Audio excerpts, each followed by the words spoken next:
The human body is familiar in the most intimate way, yet surprisingly unknown. It carries us from moment to moment, performing thousands of tasks without instruction or awareness, adjusting to heat and cold, hunger and rest, injury and repair. We feel its presence most clearly when something goes wrong, yet for most of life it works quietly in the background, solving problems before they ever reach conscious attention. Understanding how the body is organized offers a way to make sense of that quiet reliability. At its foundation, the human body is not a single machine, but a layered system of cooperation. Cells form tissues. Tissues combine to build organs. Organs work together in systems. Each level depends on the one below it, and none can function in isolation. Even the simplest action, a breath drawn or a step taken, reflects the coordinated activity of countless microscopic processes unfolding in precise sequence. An organ is more than a collection of similar cells. It is a structure built from different tissues, each contributing a specific role, working together to perform a task that supports the body as a whole. When several organs cooperate toward a shared purpose, they form an organ system. These systems are often taught as separate units: the digestive system, the respiratory system, the nervous system, but in reality, their boundaries are fluid. Most organs serve more than one function, and most systems overlap in ways that resist neat categorization.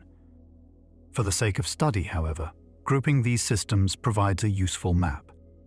Some systems are primarily involved in control, gathering information, and directing responses. Others focus on maintenance, sustaining cells, distributing resources, and removing waste. Still others provide structure and support, protecting the body and allowing movement. These categories are not rigid divisions but organizing tools, a way to navigate complexity without losing sight of the whole. At the center of this coordination lies a single guiding principle: homeostasis. Homeostasis refers to the body's ability to maintain a stable internal environment, despite constant changes in the outside world. Temperature, fluid balance, blood chemistry, and energy availability are all kept within narrow limits. When one variable shifts, others adjust in response. This balance is not static. It is dynamic, continually corrected through feedback loops that operate automatically and efficiently. Consider a simple example: body temperature. When internal temperature rises, blood vessels near the skin widen, sweat glands become active, and heat is released to the environment. When temperature falls, vessels constrict, muscles generate heat through shivering, and warmth is conserved. None of these responses require conscious decision. They emerge from the interaction of multiple systems working toward the same goal: internal stability.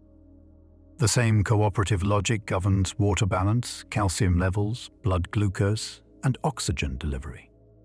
The cardiovascular system transports fluids. The kidneys adjust excretion. Hormones signal changes. Nerves transmit rapid instructions. Each system contributes a piece, and together they preserve conditions that allow cells to function. Although it is tempting to imagine one system as more important than the others, the body does not operate on a hierarchy of importance. The failure of any major system eventually affects all the rest. A disruption in hormone signaling alters metabolism. Impaired circulation limits oxygen delivery. Damage to the nervous system changes movement, sensation, and regulation. The body responds as an integrated whole, not as a collection of independent parts. In the sections that follow, the major organ systems of the human body will be explored one at a time. Each will be examined in terms of its structure, its primary functions, and the ways it interacts with other systems. While they're presented individually for clarity, it is worth remembering that in life they act together, forming a continuous network of communication, exchange, and support. Seen in this way, human anatomy is not simply a catalogue of parts, but a study of relationships. Every cell, tissue, organ, and system participates in a shared effort to maintain balance, adapt to change, and sustain life over time. With that framework in place, it becomes easier to understand why no single system can ever be fully separated from the rest. The body does not wait for one process to finish before beginning another. Regulation, maintenance, and response occur simultaneously, layered on top of one another, coordinated through signals that move at different speeds and by different routes. Among the systems most central to this coordination are those involved in control. The nervous system and the endocrine system together oversee communication within the body. They gather information, compare it to internal set points, and initiate responses. While they differ in speed and method, one relying on electrical impulses and chemical messengers of synapses, the other on hormones traveling through the bloodstream, their goals are closely aligned. Both exist to ensure that the body responds appropriately to internal changes and external demands. The nervous system is built around rapid signaling. It allows the body to react in fractions of a second, adjusting muscle activity, glandular secretion, and sensory awareness almost instantly. In contrast, the endocrine system operates on a slower timescale. Hormones may take seconds, minutes, or even hours to exert their effects, but those effects tend to be more prolonged and widespread. Together, these systems provide both immediacy and persistence, speed and stability. The nervous system itself is divided into two broad regions. The central nervous system consists of the brain and spinal cord, structures carefully protected by bone, membranes, and fluid. This central core processes information, integrates sensory input, and generates responses. Surrounding it is the peripheral nervous system, an extensive network of nerves that connects the central nervous system to the rest of the body. Through this network, sensory information flows inward and motor commands flow outward. Within the peripheral nervous system, further divisions reflect differences in function. Some pathways control voluntary actions, such as the movement of skeletal muscles. Others regulate involuntary processes like heart rate, digestion, and glandular secretion. These involuntary pathways form the autonomic nervous system, which itself is divided into branches that generally promote either activity and energy expenditure or rest and conservation. Though often described separately, these branches are not opponents so much as partners, adjusting their influence to suit the body's current needs. At the cellular level, nervous communication depends on specialized cells called neurons. Neurons are excitable cells capable of generating and transmitting electrical signals. While they vary greatly in size and shape, all neurons share certain features. Each has a cell body containing the nucleus and the machinery needed for protein synthesis. Extending from the cell body are branching projections called dendrites, which receive incoming signals. From the opposite side extends a long projection called an axon, which carries signals away from the cell body toward other neurons, muscles, or glands. The point where one neuron communicates with another is known as a synapse. At this junction, electrical signals are converted into chemical messages. Neurotransmitters released from the axon terminal cross a small gap and bind to receptors on the next cell, influencing whether it will generate its own signal. Some neurotransmitters increase the likelihood of activation, others decrease it, and still others fine-tune activity in more subtle ways. The final outcome depends on the combined effect of all incoming signals, a continuous process of integration and adjustment. Not all nervous activity depends on conscious awareness. Reflexes provide a clear example. When a reflex is triggered, sensory input travels to the spinal cord, where it is processed and immediately sent back out as a motor command, often without involving the brain at all. This arrangement allows for rapid responses that protect the body from harm. Even more complex patterns of movement can be generated through networks within the spinal cord, demonstrating that control is distributed rather than centralized in a single location. Running alongside this vast electrical network is the endocrine system, a collection of glands that release hormones directly into the bloodstream. Unlike nerves, endocrine glands do not use ducts to deliver their signals. Instead, hormones diffuse into surrounding fluid and enter circulation, traveling throughout the body. Only cells equipped with the appropriate receptors respond to a given hormone, ensuring specificity despite the wide distribution. Hormones influence growth, metabolism, reproduction, stress responses, and many other processes. Their release is often governed by feedback loops. When hormone levels rise, further secretion is reduced. When levels fall, secretion increases. This negative feedback maintains stability and prevents excessive responses. Although there are exceptions, particularly in processes like childbirth, feedback regulation is a defining feature of endocrine control. Together, the nervous and endocrine systems form an integrated control network. One provides speed and precision, the other endurance and reach. Their signals overlap, reinforce one another, and sometimes compensate when one pathway is impaired. Through their combined action, the body remains responsive, adaptable, and balanced, even as conditions change from moment to moment. The close partnership between nervous and endocrine control becomes especially clear when examining how the body monitors itself and the surrounding environment. Sensory systems act as the primary sources of information, translating physical and chemical changes into signals the brain can interpret.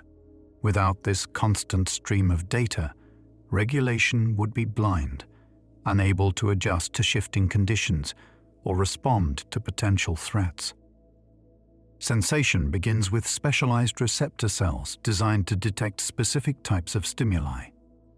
Some respond to light, others to sound, pressure, temperature, or chemical composition. These receptors convert physical energy into electrical signals, a process known as transduction. Once generated, these signals travel along sensory neurons toward the central nervous system, where they are processed, integrated, and interpreted. The senses are often described as 5 distinct categories, but this is a simplification. In reality, human sensory perception includes multiple overlapping systems. Vision, hearing, balance, taste, smell, touch, pain, and proprioception each rely on different receptors and neural pathways. Some senses monitor the external environment, while others track internal conditions such as blood pressure, oxygen levels, and body position.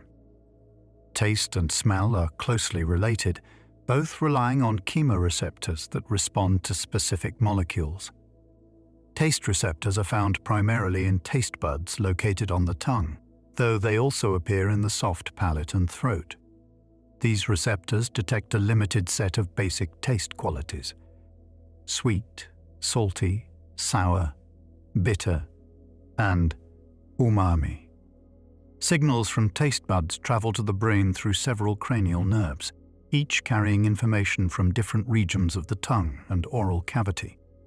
Smell operates through receptors located in the olfactory epithelium high within the nasal cavity. When airborne molecules dissolve in the mucus lining this region, they bind to olfactory receptors and trigger nerve impulses.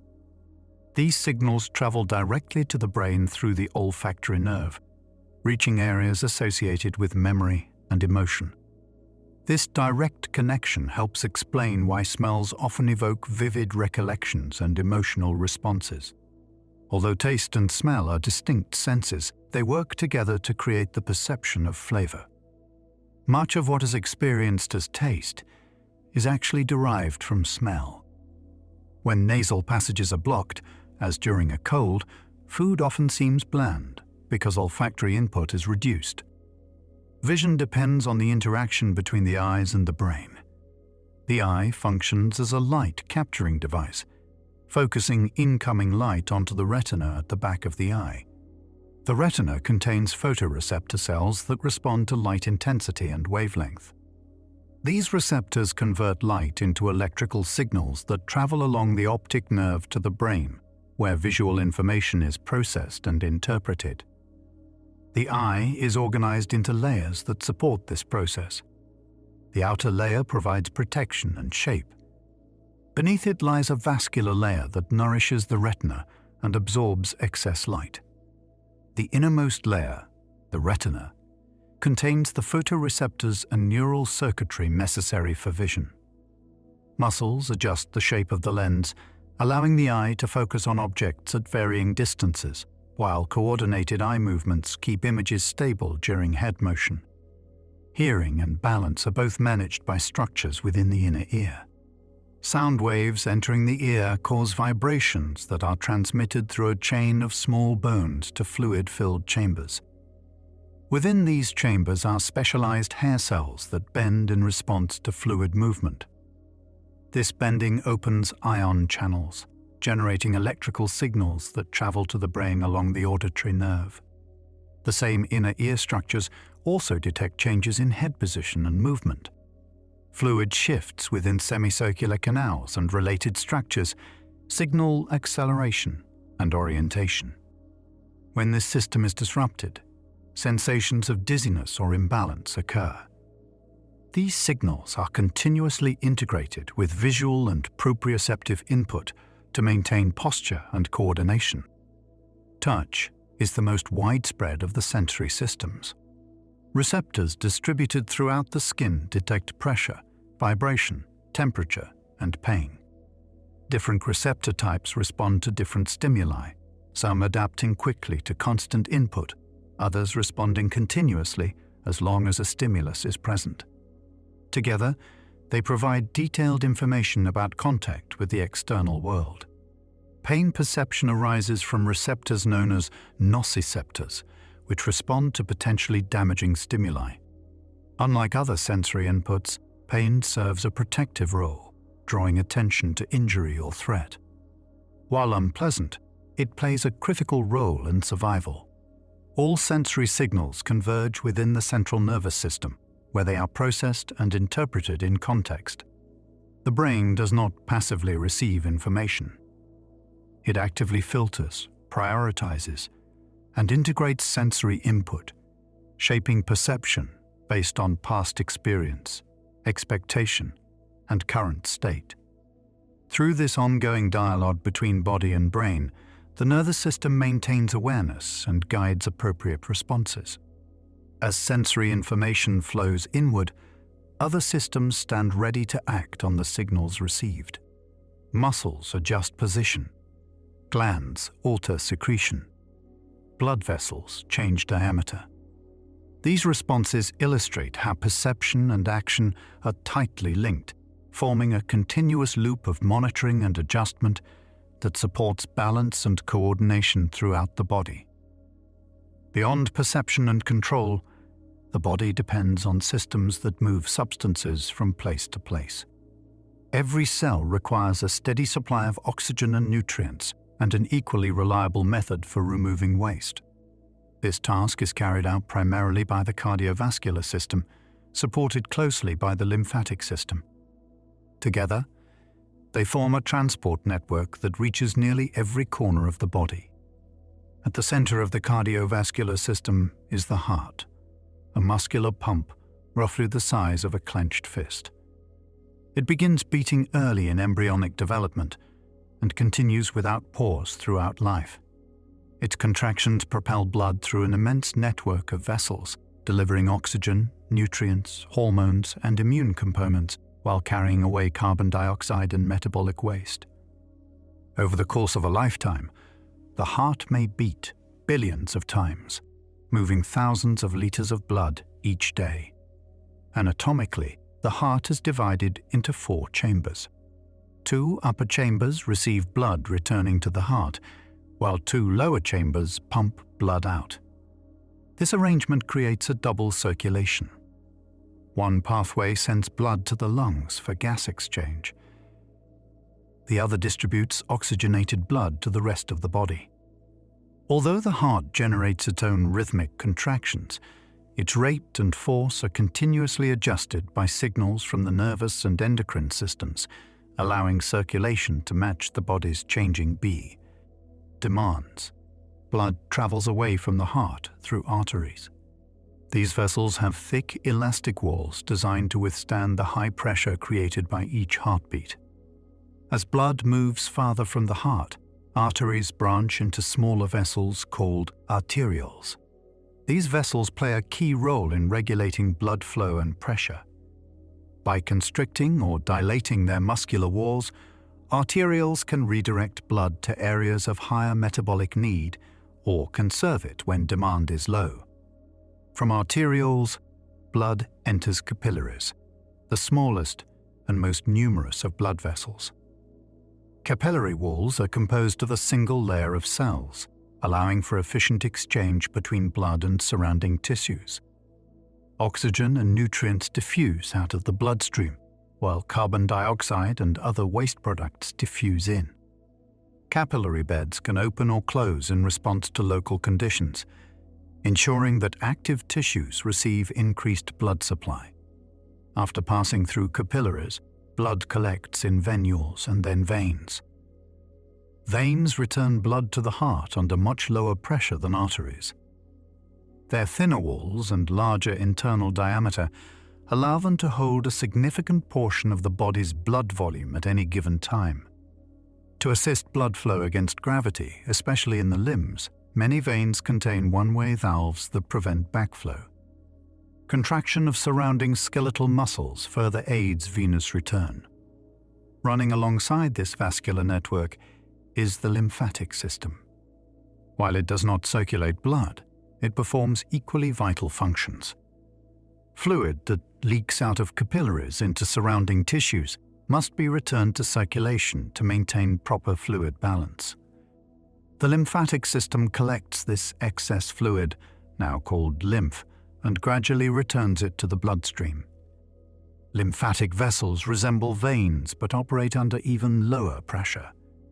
They begin as tiny blind-ended vessels within tissues and merge into larger channels as lymph moves toward the heart. Like veins, lymphatic vessels contain valves to ensure one-directional flow. Movement of lymph depends on muscle contraction, breathing, and pressure changes within the body. Along the lymphatic pathways are lymph nodes, small structures that filter lymph and monitor it for signs of infection.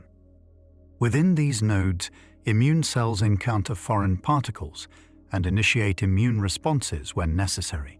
In this way, the lymphatic system serves both as a drainage network and a surveillance system, linking circulation with immunity. Other lymphatic organs include the spleen, thymus, and tonsils. The spleen filters blood, removing aged red blood cells and participating in immune responses. The thymus plays a role in the maturation of certain immune cells, particularly during early life. Together, these structures support the body's ability to defend itself while maintaining internal fluid balance. The cardiovascular and lymphatic systems operate continuously and quietly. Their combined efforts ensure that resources are delivered, waste is removed, and immune defenses are mobilized where needed. Without their constant circulation and filtration, the stability maintained by other systems would quickly unravel. Closely tied to transport and exchange is the respiratory system, which provides the means for oxygen to enter the body and carbon dioxide to be removed. Without this continuous exchange of gases, cellular respiration would halt within minutes. The respiratory system works in concert with the cardiovascular system, ensuring that oxygen absorbed from the air is delivered to tissues and that carbon dioxide produced by metabolism is efficiently expelled. Air enters the body through the upper respiratory tract, beginning at the nose and nasal cavities. Here it is warmed, humidified, and filtered. Coarse hairs at the entrance trap large particles, while mucus and microscopic cilia capture finer debris and move it toward the throat for removal. From the nasal passages, air flows through the pharynx and into the larynx, a structure that also houses the vocal cords and plays a role in sound production. A flap of cartilage called the epiglottis helps direct air into the respiratory tract and prevents food from entering during swallowing. Below the larynx lies the trachea, a flexible tube reinforced by rings of cartilage that keep it open. The trachea divides into two primary bronchi, one leading to each lung. Within the lungs, these bronchi branch repeatedly into smaller passages, forming a tree-like network of bronchioles. As the airways narrow, cartilage decreases and smooth muscle becomes more prominent, allowing airflow to be regulated. At the ends of the smallest bronchioles are clusters of tiny air-filled sacs called alveoli. These structures are the functional units of the lungs. Their thin walls and extensive surface area allow gases to diffuse rapidly between air and blood. Oxygen moves from the alveoli into nearby capillaries, while carbon dioxide moves in the opposite direction. A substance called surfactant reduces surface tension within the alveoli, preventing collapse and making breathing more efficient. Breathing itself is driven by changes in pressure created by movements of the diaphragm and intercostal muscles. When these muscles contract, the chest cavity expands, and air is drawn into the lungs. When they relax, the cavity decreases in volume, and air is expelled. This rhythmic process occurs automatically, regulated by centers in the brainstem that respond to changes in blood chemistry, particularly levels of carbon dioxide. Beyond gas exchange, the respiratory system contributes to other aspects of homeostasis. By adjusting the rate and depth of breathing, it helps regulate blood pH. Rapid breathing removes carbon dioxide more quickly, raising pH, while slower breathing allows carbon dioxide to accumulate, lowering pH. This interaction between respiration and acid-base balance is tightly regulated and essential for normal cellular function. Working alongside respiration is the immune system, which protects the body from pathogens and abnormal cells. The immune system operates through two broad strategies. Innate immunity provides immediate, non-specific defense, while adaptive immunity offers targeted responses and long-lasting protection. Together, these mechanisms defend the body against a vast array of potential threats. Innate immunity includes physical barriers such as skin and mucous membranes, chemical defenses like enzymes and antimicrobial substances, and cellular responses involving white blood cells. Inflammation is a hallmark of this system, characterized by increased blood flow, vessel permeability, and the recruitment of immune cells to sites of injury or infection. While inflammation can produce discomfort, its purpose is to contain damage and promote repair. Adaptive immunity is more specialized.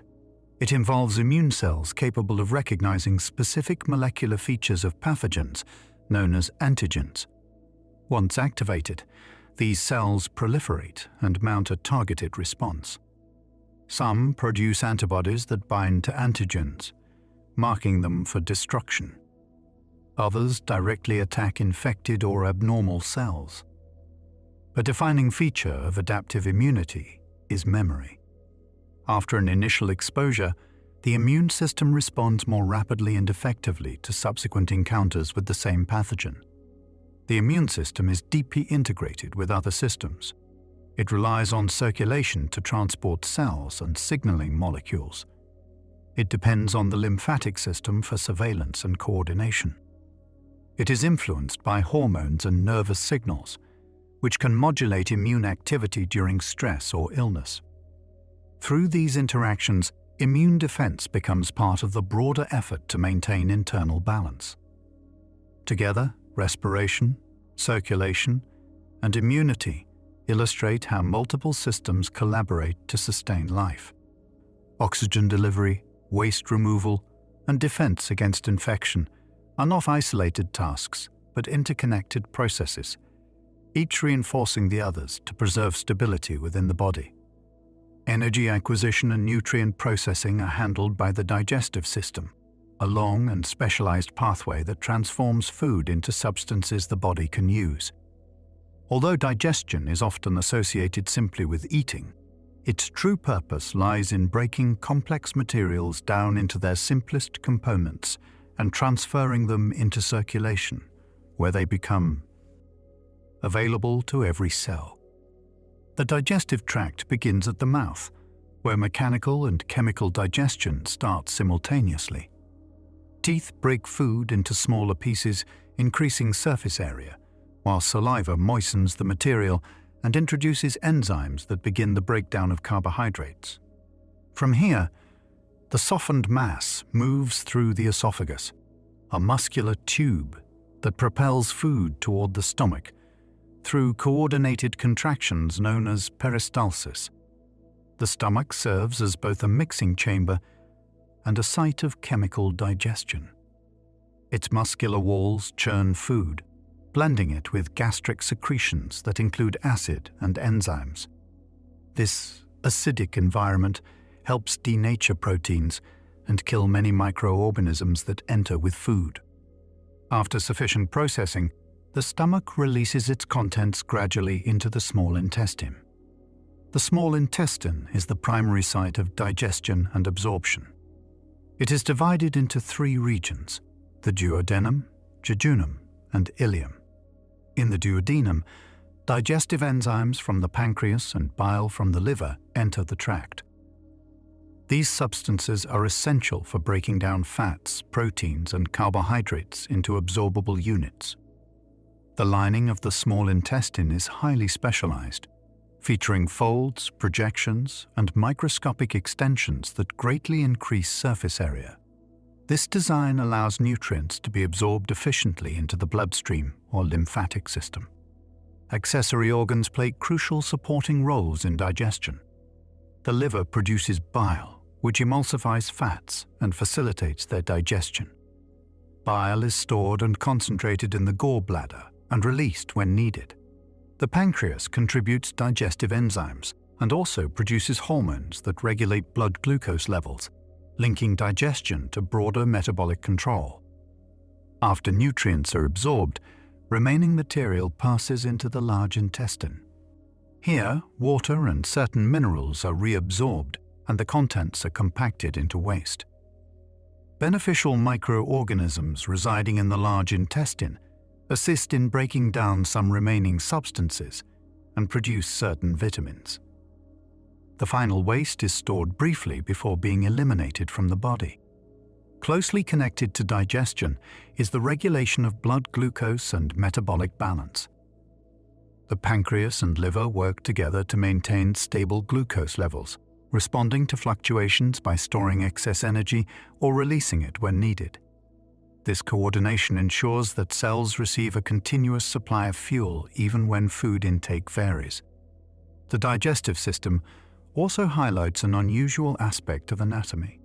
Although it passes through the body, the interior of the digestive tract is technically considered outside the internal environment until substances cross the intestinal lining.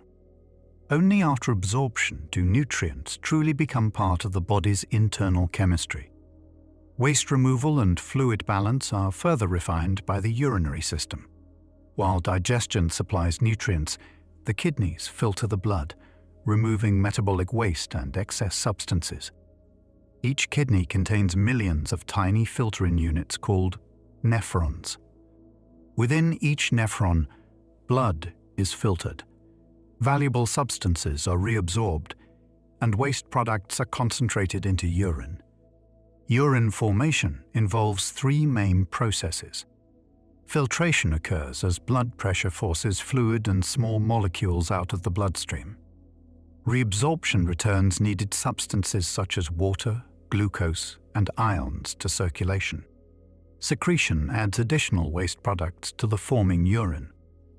Through these steps, the kidneys regulate fluid volume, electrolyte balance, and acid-base status. Urine flows from the kidneys through the ureters to the bladder, where it is stored until elimination through the urethra. Although often overlooked, this system is essential for maintaining the chemical stability of the internal environment. Even small disruptions in kidney function can have widespread effects on blood pressure, nerve activity, and metabolism. By coordinating digestion, absorption, and excretion, the body manages both the intake of energy and the removal of waste. These processes ensure that resources are available where needed and that potentially harmful byproducts do not accumulate. In this balance of supply and disposal, the digestive and urinary systems quietly support every other function of the body. Movement and physical support are provided by the muscular and skeletal systems, which together give the body its shape, stability, and capacity for motion. While often considered separately, these two systems are functionally inseparable. Bones provide the rigid framework, and muscles apply force to that framework, producing movement, maintaining posture, and stabilizing joints. Muscle tissue is specialized for contraction. At the cellular level, muscle fibers contain long chains of contractile proteins arranged in repeating units. When activated, these proteins slide past one another, shortening the cell and generating force.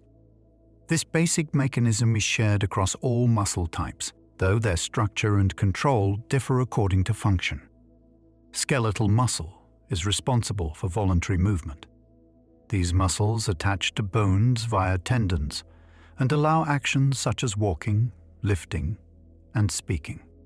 Under the microscope, skeletal muscle appears striated due to the orderly arrangement of its contractile units.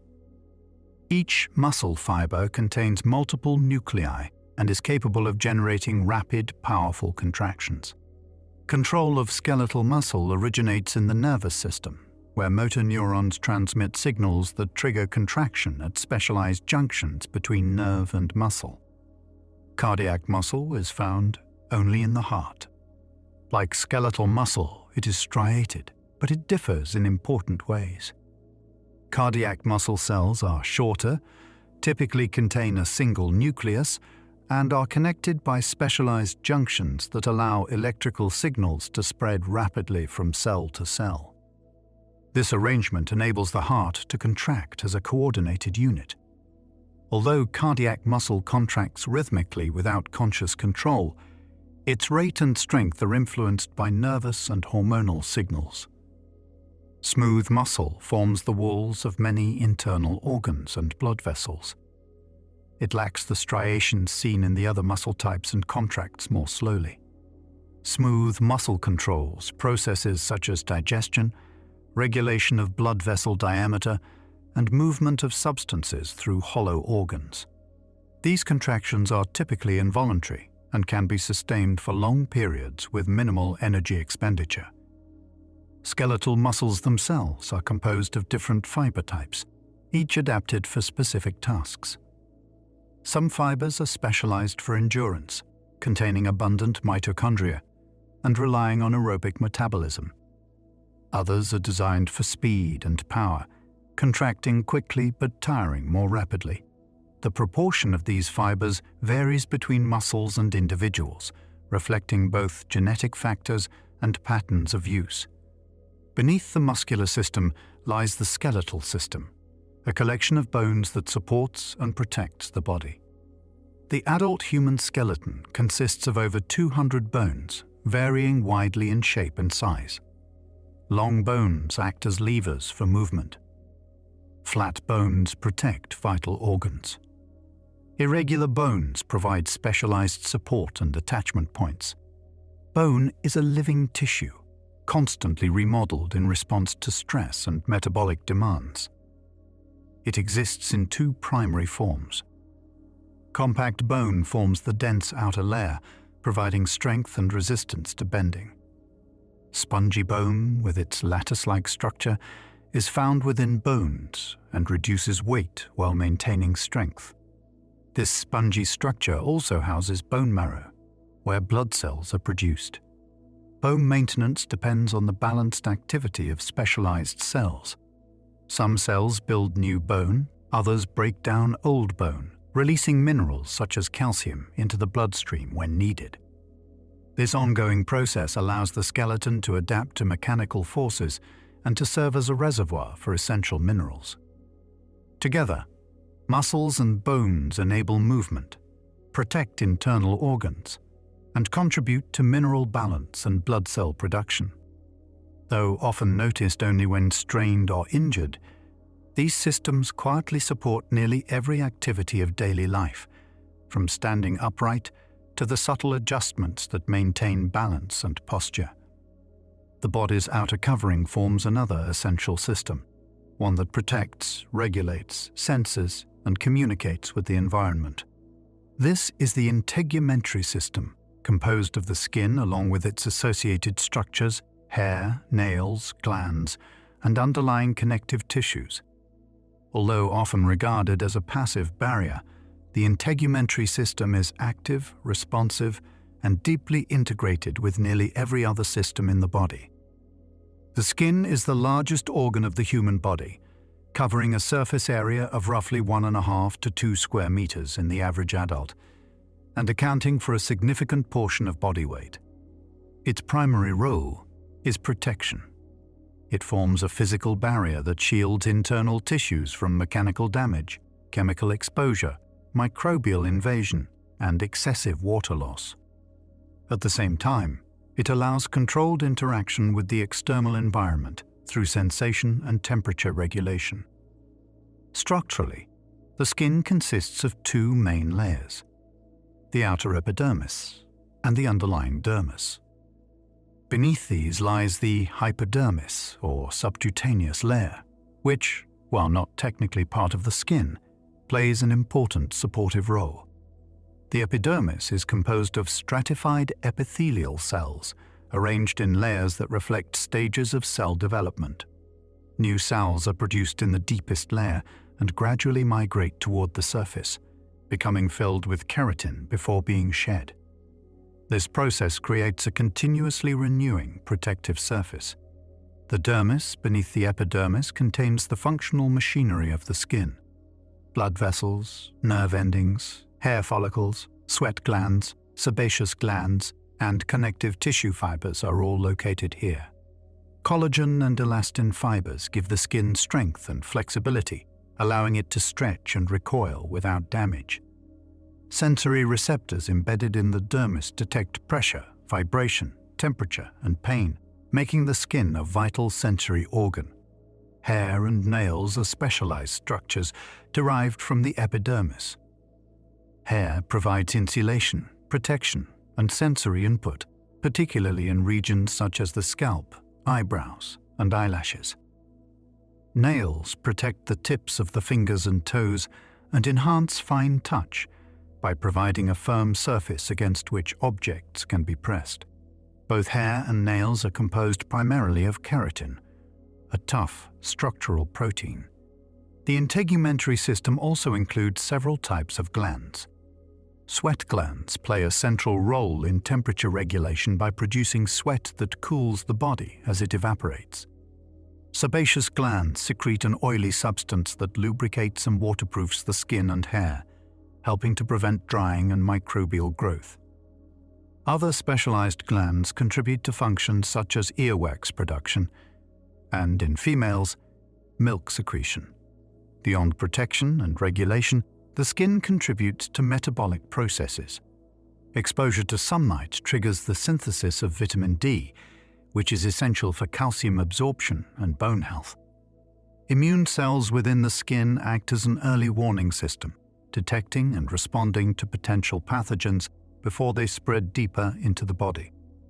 As a system, the integumentary network illustrates how structure and function align to support survival.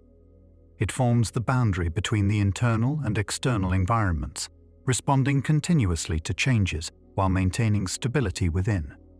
Reproduction represents another fundamental biological function, one that ensures the continuation of the species rather than the survival of the individual. In humans, reproduction involves specialized systems in males and females, each adapted to produce, transport, and support reproductive cells known as gametes. The male reproductive system is organized to produce sperm and deliver them to the female reproductive tract. The testes are the primary male reproductive organs.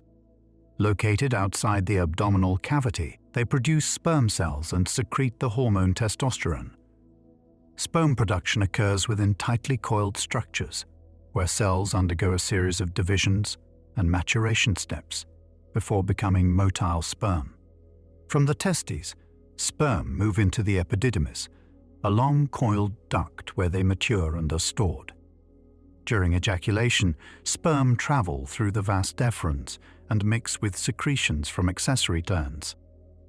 These secretions form semen, a fluid that nourishes sperm and facilitates their transport. The combined mixture passes through the urethra and exits the body.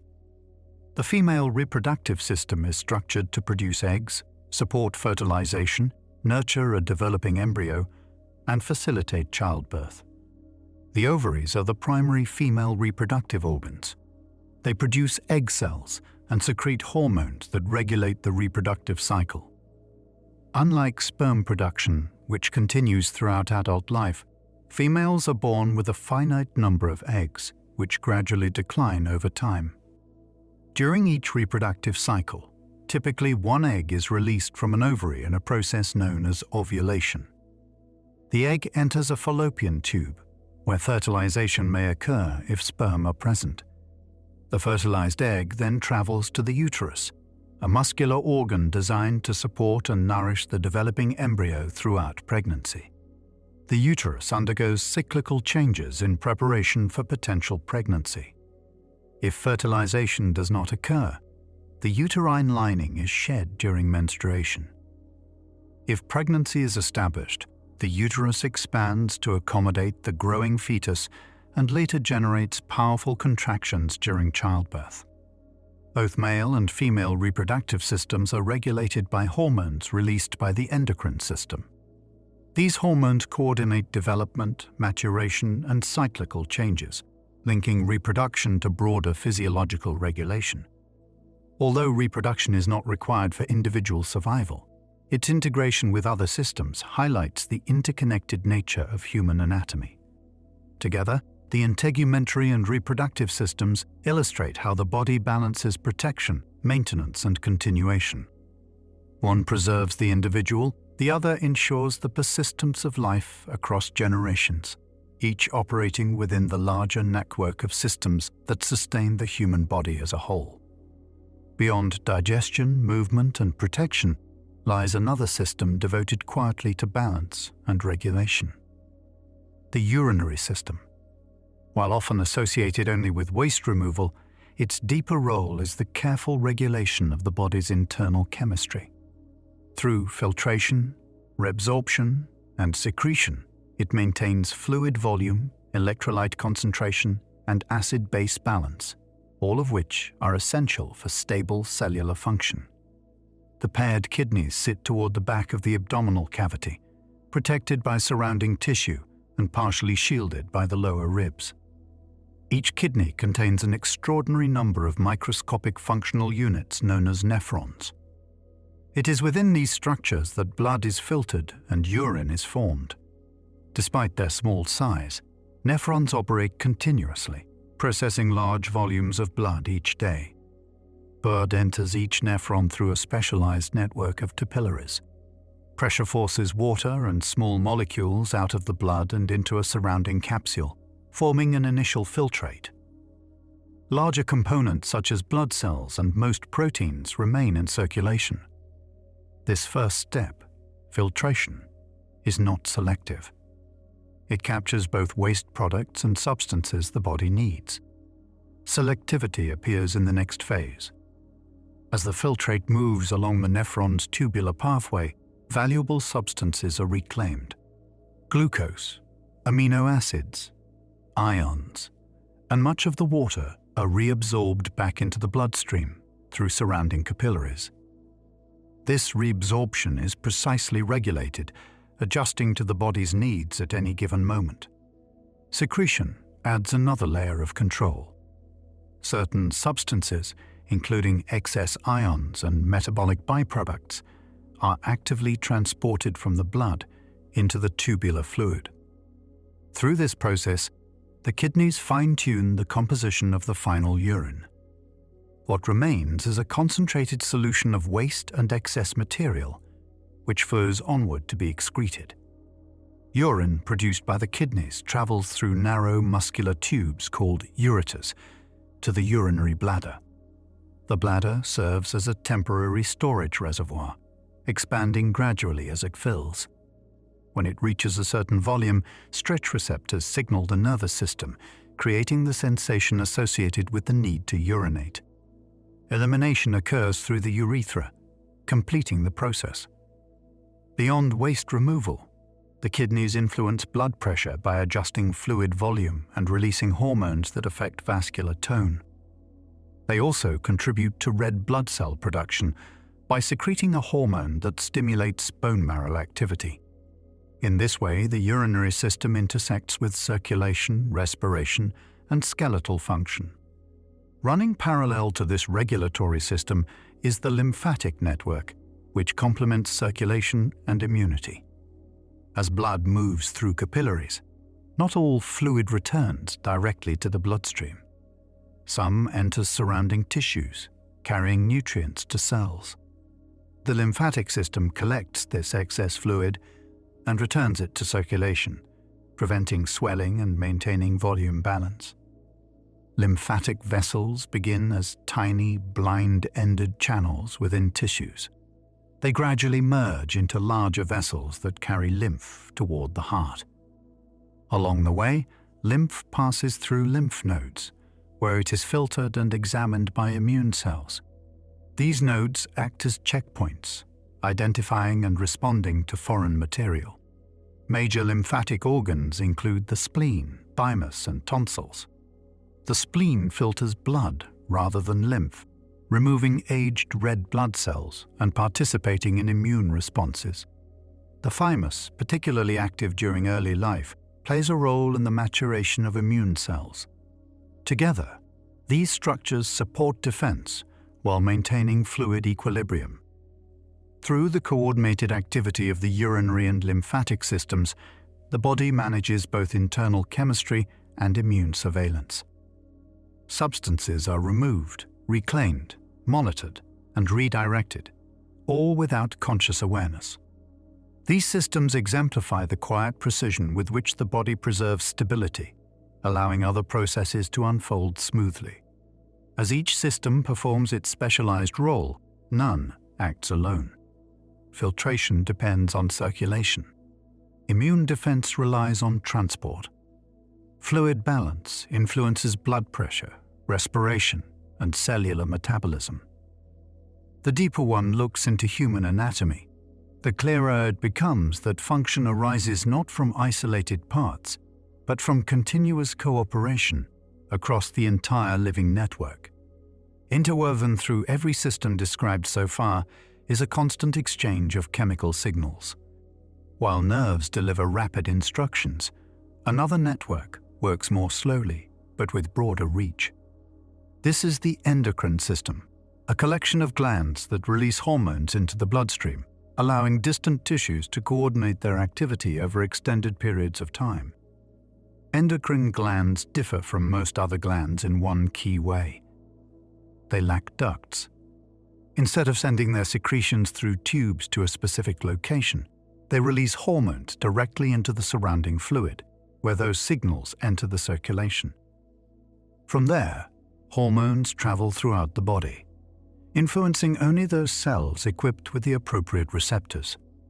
In this way, a single chemical message can affect multiple organs simultaneously, while still maintaining specificity. Hormones regulate growth, development, metabolism, reproduction, stress responses, and long-term adaptation. Their effects tend to unfold more slowly than nervous signals, but they also last longer. A brief burst of nerve activity may change muscle tension in an instant. A hormonal signal can reshape tissue function over hours, days, or even years. At the center of endocrine coordination lies a close partnership with the nervous system. Deep within the brain, specialized regions monitor internal conditions and translate neural information into hormonal signals. This integration allows the body to link perception and physiology. Stress, for example, begins as a sensory or emotional experience, but it quickly becomes a hormonal event, altering heart rate, metabolism, immune activity, and energy availability.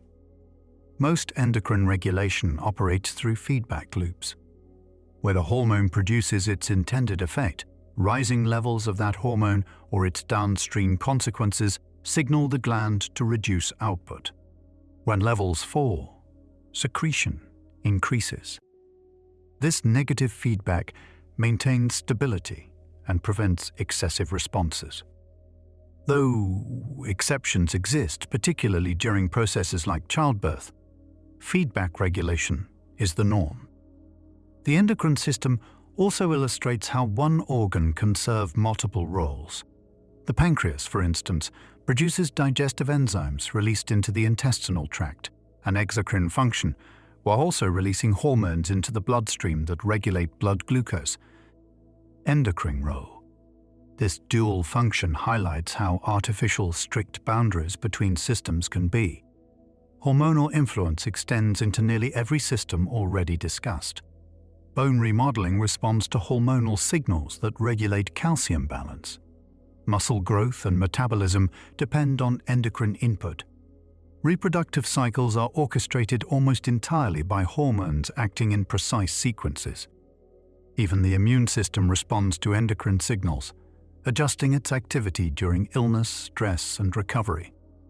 Another system shaped by long-term regulation is the skeletal framework.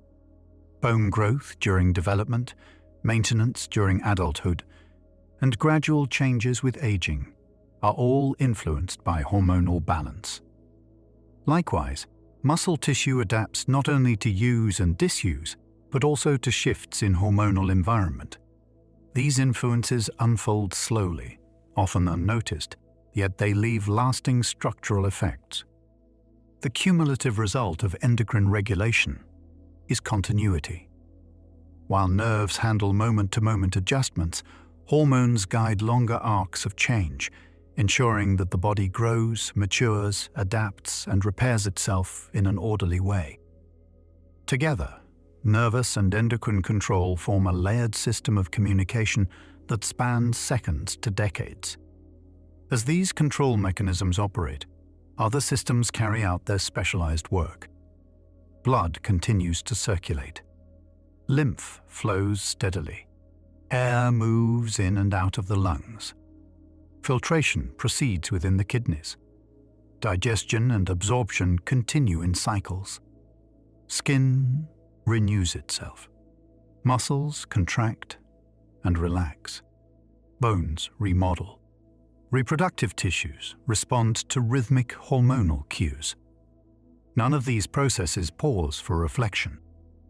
What emerges from this complexity is not chaos, but balance. The body maintains a stable internal environment, not by holding everything constant, but by constantly adjusting. Small changes are met with subtle corrections. Larger disturbances trigger coordinated responses across multiple systems. Taken together, the human body can be understood as a dynamic equilibrium, a living system defined less by static parts and more by ongoing relationships. Cells communicate with tissues. Organs cooperate within systems.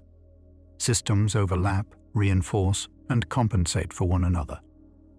Stability is not the absence of change, but the result of continuous, quiet regulation. In this ongoing process, anatomy and physiology merge. Structure enables function, and function shapes structure over time. The body is not merely assembled. It is maintained, moment by moment, through a network of interactions that allow life to persist in a changing world. As regulation and coordination unfold through nerves and hormones, Another set of systems works quietly in the background to maintain the physical conditions that allow cells to survive. These processes are not dramatic. They do not announce themselves. Yet without them, the internal environment would drift beyond the narrow limits that life requires. One of the most tightly controlled aspects of this environment is fluid balance. Every cell depends on a precise balance of water and dissolved substances. Too much fluid dilutes essential ions and disrupts electrical signaling. Too little concentrates waste and interferes with metabolism. Maintaining this balance requires the coordinated action of several systems, particularly the cardiovascular, urinary, and endocrine networks. As blood circulates through capillaries, fluid continuously leaves the bloodstream and enters surrounding tissues. Most of this fluid returns directly to circulation, but a portion is collected by lymphatic vessels and gradually returned to the blood.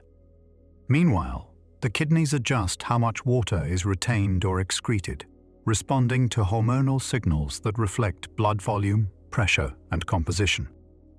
Through these combined actions, fluid levels remain remarkably stable despite constant intake and loss. Electrolytes such as sodium, potassium, calcium, and chloride are regulated with similar precision.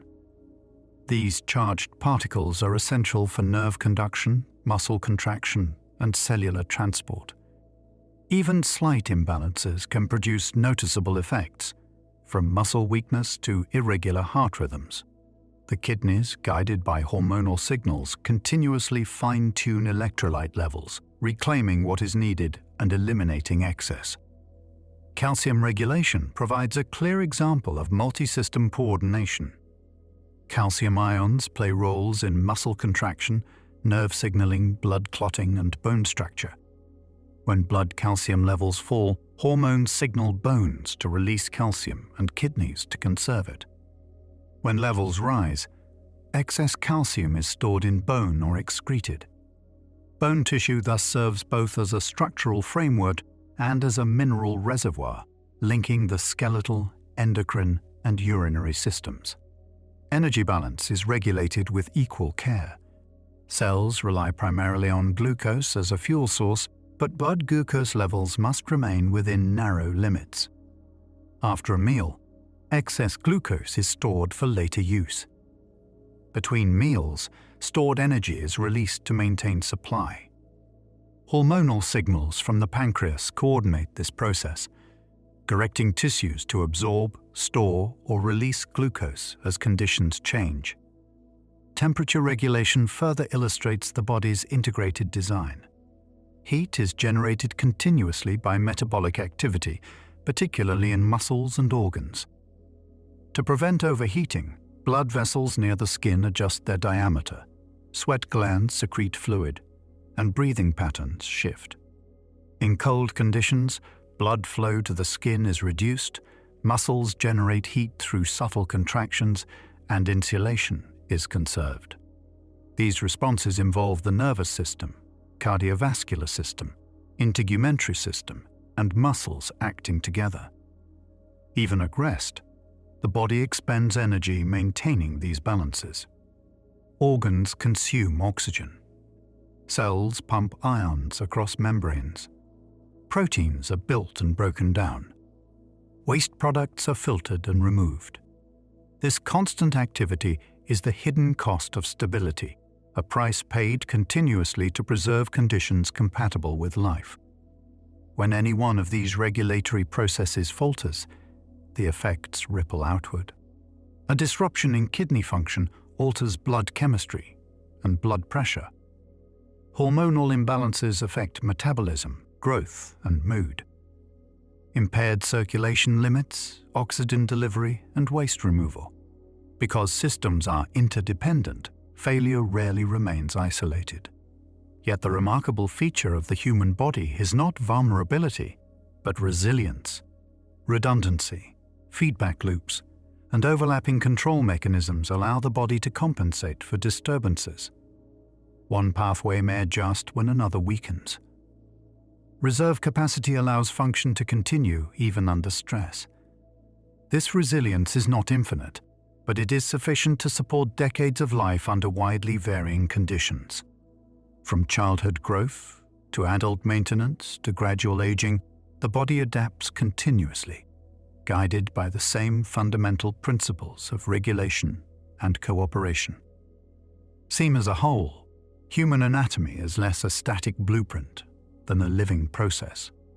Structure provides the framework, but function is sustained through constant adjustment. Balance is maintained not by rigidity, but by flexibility, a capacity to respond, correct, and stabilize again and again. In this way, the body carries on its work quietly.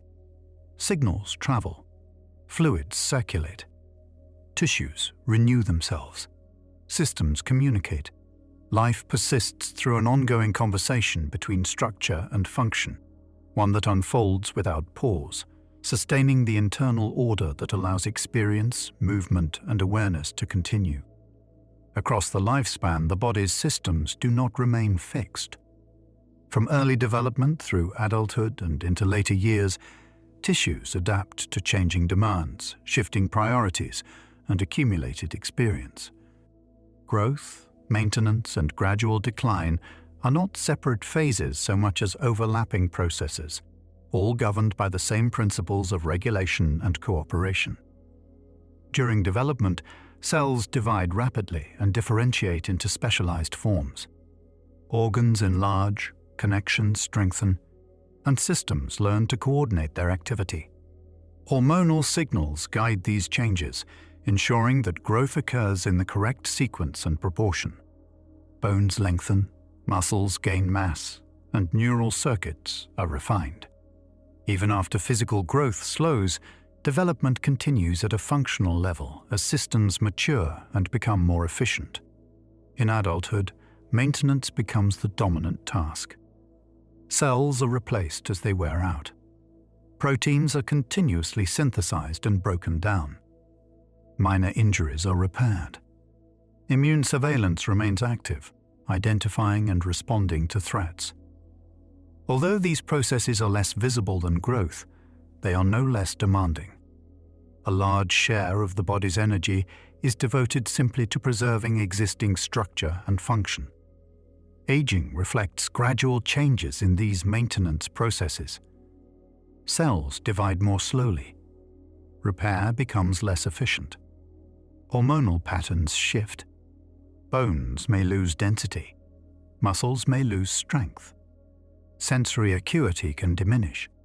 Yet aging is not a single, uniform process. Different tissues age at different rates, influenced by genetics, environment, and use.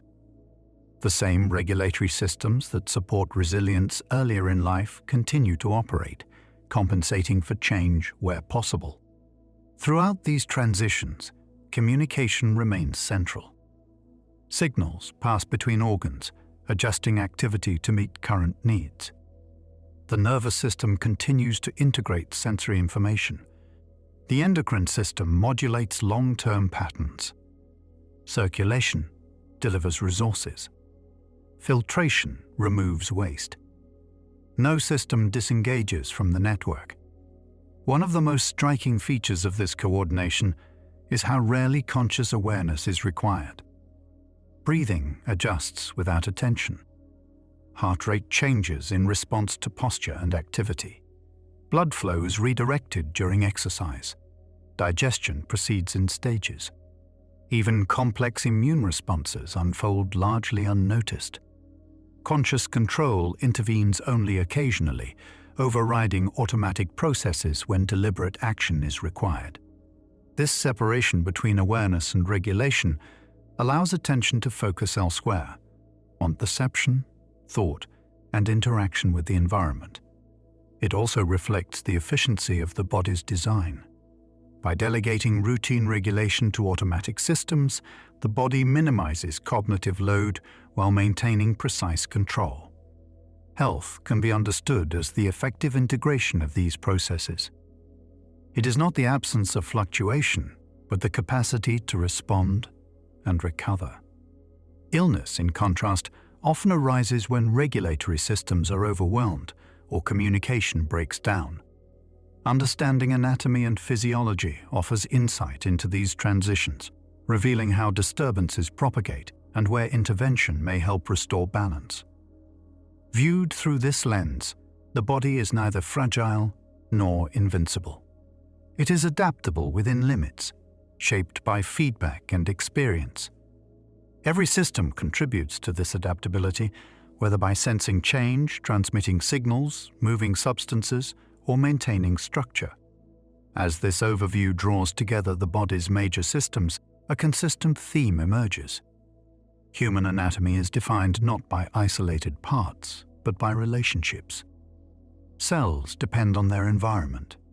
Organs depend on one another. Systems overlap in function and support. Life is sustained through cooperation at every level. In the quiet intervals between action and rest, this cooperation continues. Fluids circulate. Glands secrete. Muscles maintain tone. Bones remodel. Skin renews. Immune cells patrol. The body remains active even in stillness, maintaining the conditions that make movement, sensation, and awareness possible.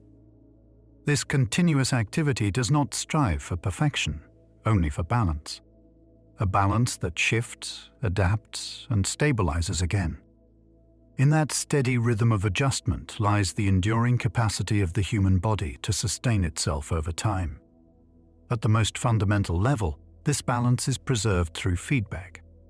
Information about internal conditions is constantly sampled, compared against physiological set points, and adjusted when necessary. These feedback processes operate at every scale, from molecular interactions within cells to coordinated responses involving entire organ systems. Negative feedback is the most common mechanism. When a variable drifts from its optimal range, corrective responses are activated to reverse the change. Rising body temperature triggers cooling mechanisms. Falling blood glucose initiates energy release. Shifts in blood pressure prompt adjustments in vessel diameter and fluid volume. These loops rarely bring conditions back to an exact original value. Instead, they narrow fluctuations, keeping them within ranges compatible with life. Positive feedback, though less common, plays a role in specific situations where amplification is required.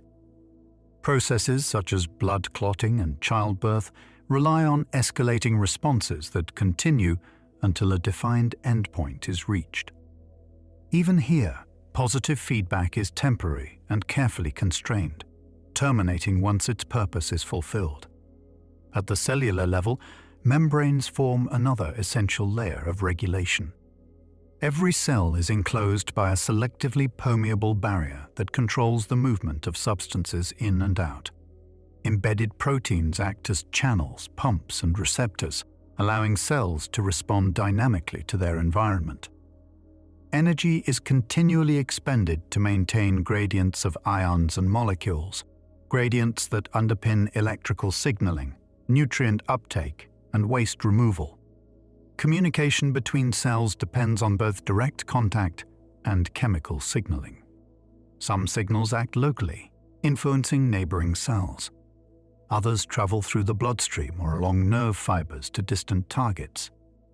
The same molecule can produce different effects in different tissues, depending on the receptors present and the internal state of the cell receiving the signal. This context-dependent communication adds flexibility to regulation. Tissues emerge from the collective behavior of cells. Muscle tissue contracts as individual fibers synchronize their activity. Nervous tissue processes information through networks of interconnected neurons. Epithelial tissue forms protective layers that regulate exchange. Connective tissue binds structures together, distributes forces, and provides pathways for vessels and nerves. Each tissue type contributes unique properties, while remaining integrated within the larger system. Organs represent the next level of organization. They combine multiple tissue types to perform specialized functions. The heart coordinates muscle, connective tissue, and conductive cells to pump blood. The lungs align epithelial surfaces, elastic tissue, and capillaries to exchange gases. The kidneys integrate filtration surfaces, transport mechanisms, and vascular control to regulate internal chemistry. In each case, structure reflects function shaped by evolutionary pressures. Systems arise when organs collaborate toward shared goals. Circulation depends not only on the heart and vessels, but also on blood composition, vessel integrity, and regulatory input.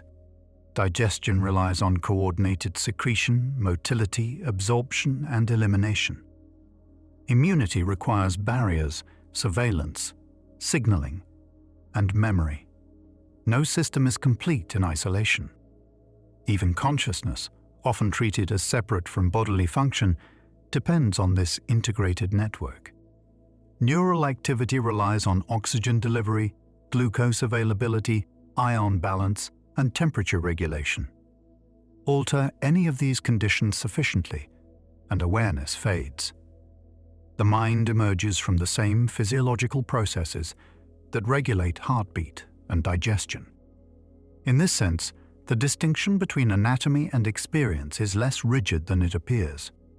Structure enables function, and function gives rise to perception, thought, and action. The body does not simply support life. It generates it continuously through coordinated activity. As these layers of organization interact, the body maintains its internal environment amid constant external change. Gravity shifts with posture. Temperature varies with surroundings. Nutrient availability fluctuates. Pathogens appear unpredictably. Yet stability is preserved through adjustment rather than resistance. This adaptive stability is the defining feature of living systems. It allows complexity to persist without collapsing into disorder. Through countless small corrections made silently and continuously, the human body sustains itself, moment by moment, across years of use and change. As this continuous adjustment unfolds, the body also prepares for challenges it has not yet encountered. Immune memory, tissue reserves, and functional redundancy allow responses to be faster and more effective over time. Exposure leaves traces, not only in conscious memory, but in cellular and molecular patterns that shape future reactions. Within the immune system, this preparedness takes a particularly clear form. After an initial encounter with a pathogen, specialized cells persist long after the threat has passed. These cells retain information about the structure of the invader, allowing a quicker and more focused response if it appears again. This memory reduces the cost of future defense, minimizing disruption while preserving protection. Other systems maintain their own forms of reserve. The liver stores nutrients. Bones store minerals. Fat tissue holds energy.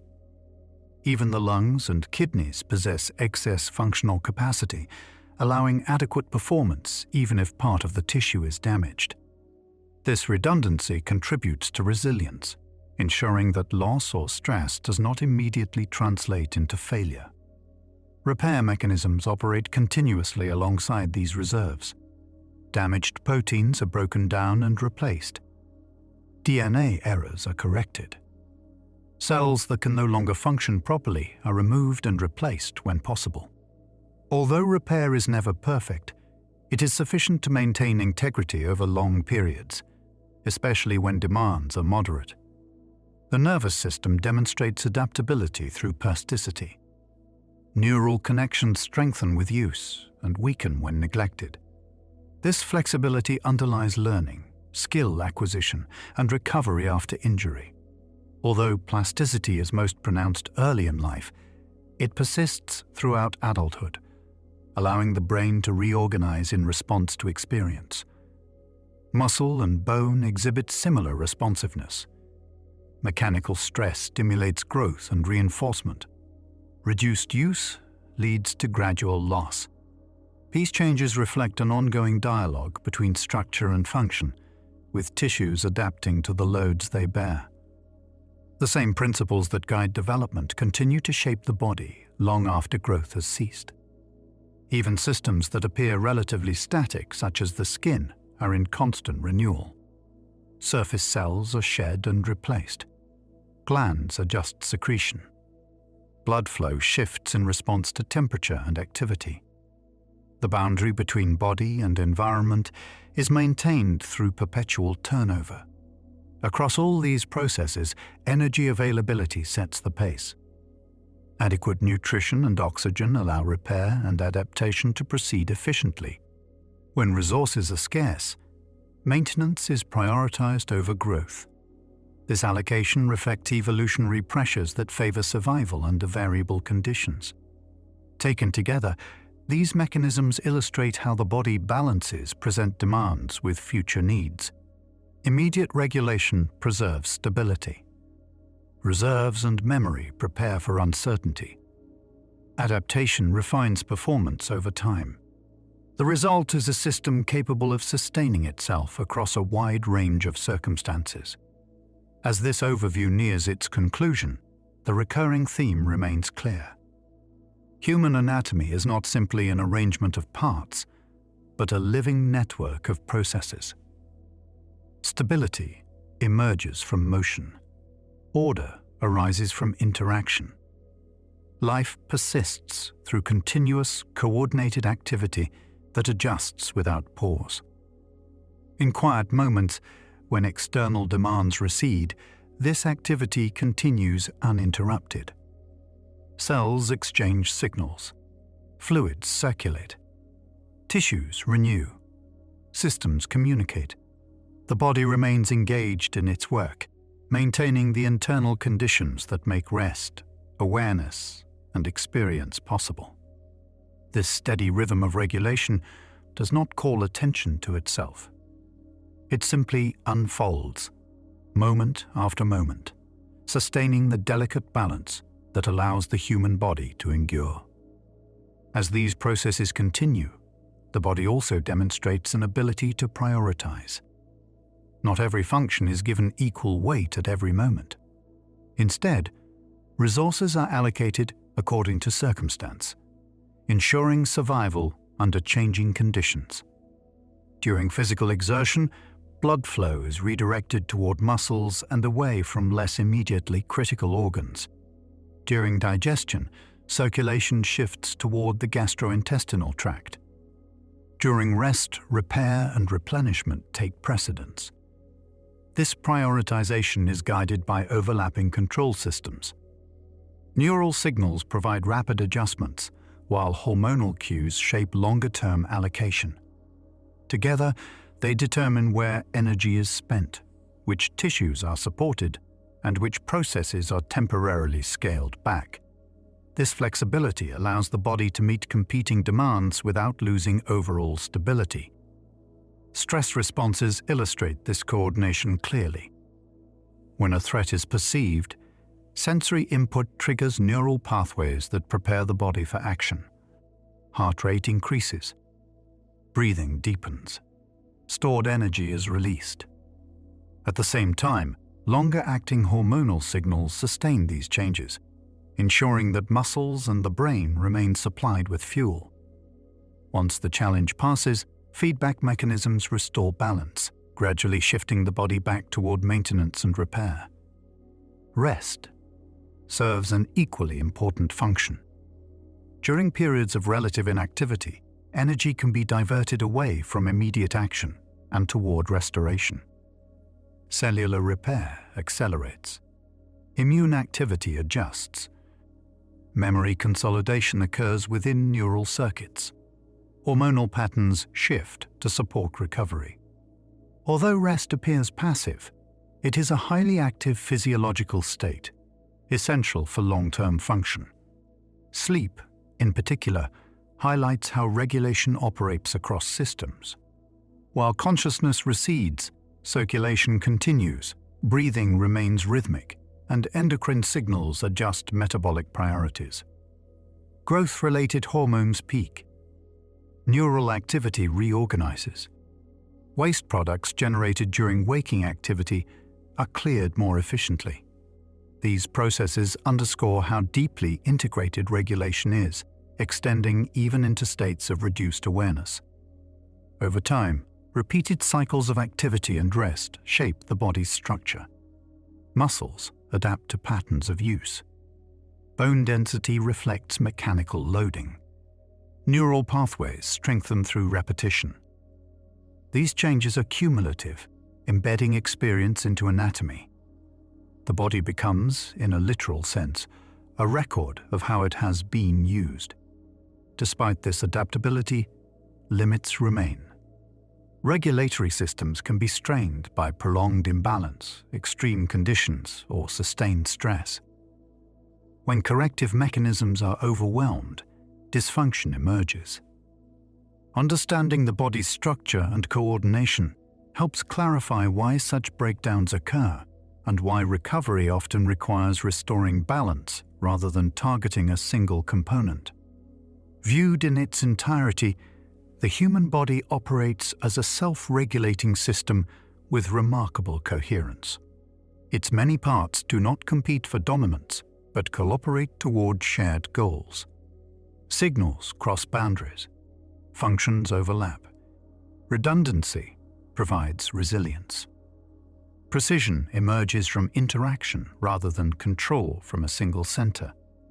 As this exploration of human anatomy and physiology continues, the emphasis remains on connection rather than separation.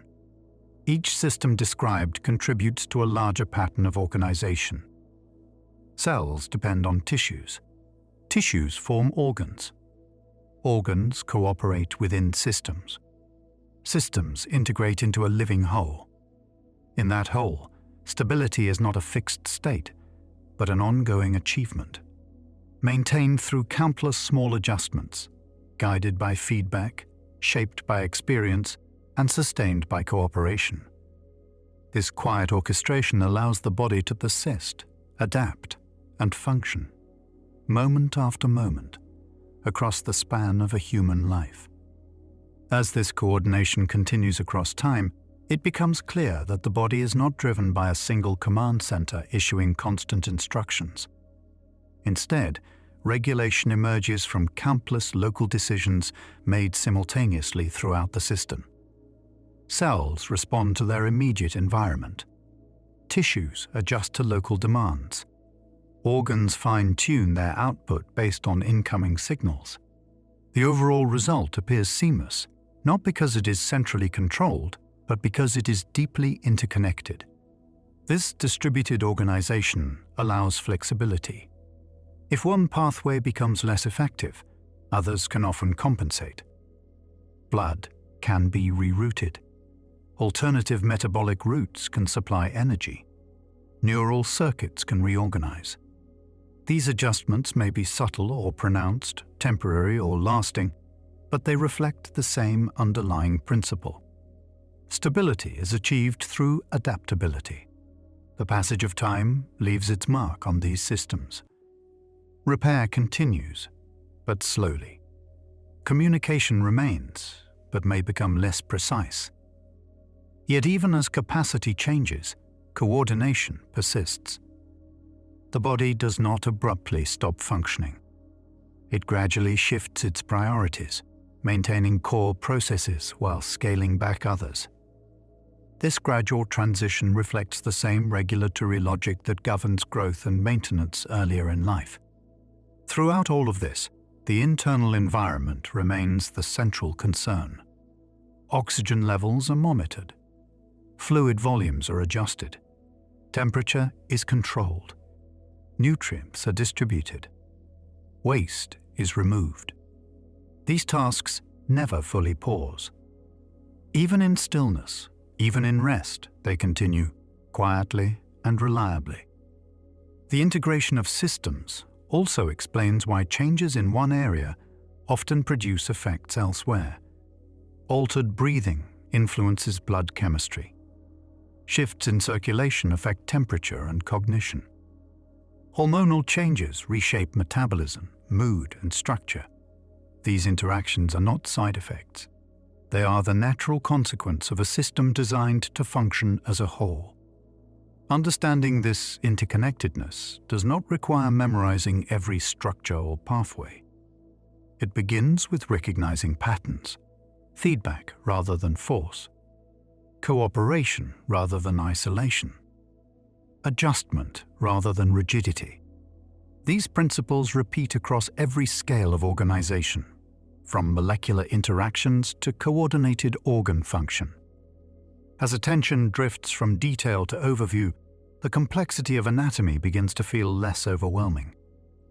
The same themes appear again and again, expressed through different structures and processes: transport, exchange, regulation, support, defense, and renewal. Each system contributes its variation on these themes, reinforcing the stability of the whole. In this sense, the body is not a collection of separate mechanisms, but a continuous process unfolding over time. Its structures persist, but their activity never truly stops. Signals flow. Fluids move. Tissues adapt. Balance is maintained not once, but repeatedly, moment by moment. This quiet persistence is what allows experience to continue uninterrupted. Thought, movement, sensation, and rest all depend on the same underlying coordination. The body sustains the conditions that make awareness possible, then recedes into the background as attention turns elsewhere. And so, even as conscious focus softens, the internal work carries on. Systems communicate. Adjustments are made. Equilibrium is restored again and again. The body remains engaged in its steady rhythm, maintaining the internal order that allows life to continue, calmly and without pause. As this steady rhythm continues, the body demonstrates a remarkable capacity to function without drawing attention to itself. Most physiological processes do not announce when they are working well. They simply proceed, adjusting quietly as conditions change. Only when balance is disrupted do these systems rise into awareness, often through discomfort or dysfunction. In health, their work remains largely invisible. This invisibility reflects efficiency. Systems that require constant conscious oversight would quickly overwhelm attention. By automating regulation, the body frees awareness for interaction with the external world. Sensation, movement, communication, and thought unfold on a foundation of physiological stability that rarely demands notice. The relationship between structure and function underlies this efficiency. Organs are shaped by the tasks they perform. Blood vessels branch to reach every tissue. Alveoli multiply surface area for gas exchange. Nephrons repeat a simple filtering design millions of times. Muscle fibers align to generate force. Bone architecture distributes stress. Each structure reflects repeated solutions to recurring problems. Over evolutionary time, these solutions have been refined to balance reliability with adaptability. Redundancy allows continued function despite damage. Flexibility permits adjustment to changing conditions. Feedback limits extremes. Together, these features create systems that are robust without being rigid. Within this framework, variation is not a flaw, but a feature. Individuals differ in anatomy, physiology, and response patterns. Yet the same core principles apply. Regulation adapts to different baselines. Systems cooperate regardless of scale or proportion. The underlying logic remains consistent, even as details vary. As age advances, these principles continue to operate. Repair slows, but coordination persists. Capacity changes, but regulation remains active. The body does not abandon balance. It negotiates it under new constraints. This negotiation reflects continuity rather than collapse, a gradual adjustment guided by the same feedback mechanisms present earlier in life. Even in states of reduced activity, such as deep rest or sleep, internal regulation remains dynamic. Blood flow redistributes. Hormonal patterns shift. Neural activity reorganizes. Waste products are cleared. These processes illustrate that rest is not an absence of function, but a reallocation of effort toward maintenance and renewal. Across all these states, from activity to stillness, the body maintains a constant dialogue within itself. Signals are sent and received. Conditions are monitored. Corrections are applied. This dialogue does not end. It adapts its tone and pace, but it continues uninterrupted. As the broader picture comes into focus, human anatomy can be seen as an expression of continuity. The same systems that support growth enable maintenance. The same mechanisms that respond to stress support recovery. The same structures that permit action allow rest. There is no sharp division between phases, only shifts in emphasis. This continuity extends beyond the individual moment. Each heartbeat builds on the last. Each breath follows the previous one. Each cycle of regulation prepares for the next. Life persists not through isolated events, but through unbroken sequences of coordinated activity. In this ongoing process, the body does not strive for perfection. It aims for sufficiency. Conditions are kept within workable ranges, not fixed points. Variability is tolerated. Adjustment is constant. This practical balance is what allows the system to endure.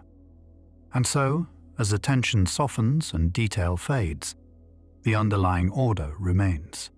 A living network of structures and processes continues its work, sustaining internal balance through quiet, continuous cooperation. As this cooperation continues, the body reveals another subtle characteristic: its tendency toward efficiency rather than excess. Processes are scaled to meet demand, not to exceed it. Energy is conserved when possible. Activity increases only when conditions require it. This economy of effort reduces strain and supports longevity, allowing systems to function reliably over long periods. At the cellular level, this efficiency is evident in how reactions are regulated. Enzymes accelerate chemical processes without being consumed. Pathways branch and converge, allowing materials to be reused rather than wasted. When supplies are abundant, storage mechanisms are activated.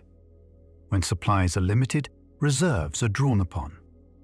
These decisions occur continuously, guided by feedback rather than foresight. At the tissue level, circulation adapts to need.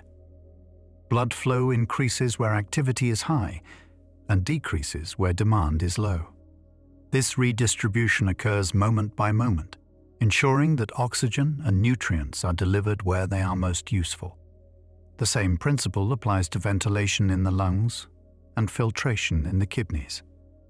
Capacity is adjusted dynamically, conserving effort while maintaining stability. At the level of the whole organism, behavior becomes part of regulation. Hunger encourages intake when energy is low. Thirst prompts fluid replacement. Fatigue discourages excessive exertion. Pain draws attention to injury. These sensations are not failures of regulation, but components of it, guiding actions that restore balance. Over time, repeated patterns of regulation shape physiology. Systems that are used frequently become more efficient. Pathways that are rarely activated may weaken. This adaptability allows the body to specialize according to experience, refining performance in response to habitual demands. The same mechanisms that enable learning in the nervous system operate throughout the body, reinforcing structures that are regularly engaged. Despite this adaptability, fundamental limits remain. Cells cannot divide indefinitely. repair mechanisms cannot reverse all damage. Regulatory systems can compensate, but only within certain bounds. Understanding these limits helps explain why balance must be actively maintained and why prolonged imbalance carries consequences. Yet within these constraints, the body demonstrates remarkable persistence. Through continuous monitoring and adjustment, it maintains internal conditions compatible with life across decades. Each system contributes its part. Some act rapidly, others slowly. Some respond locally, others globally. All participate in sustaining the whole. As this extended overview draws nearer to its close, the emphasis returns to the principle that has appeared again and again: integration. No system stands alone. Structure and function are inseparable. Regulation emerges from interaction rather than command. Stability arises from flexibility rather than rigidity. Human anatomy, viewed in this way, is less a static map than a living process. Organs do not merely exist. They act, respond, and adapt. Systems do not simply operate. They communicate, compensate, and cooperate. Life is maintained not through stillness, but through constant, quiet motion. In moments of rest, this motion continues unseen. Blood circulates. Cells exchange signals. Tissues renew themselves. Balance is preserved. The body carries on its work without pause, sustaining the internal environment that allows awareness, movement, and experience to unfold. And so, as attention drifts and the details soften, the underlying order remains. A steady rhythm of regulation, adjustment, and cooperation persists, moment by moment, sustaining the human body through time. As this steady rhythm carries on, the body settles into patterns that repeat with quiet reliability. Cycles of intake and release, activation and recovery, tension and relaxation follow one another without conscious direction. These cycles are not rigid schedules but flexible responses, adjusting their timing and intensity as circumstances change.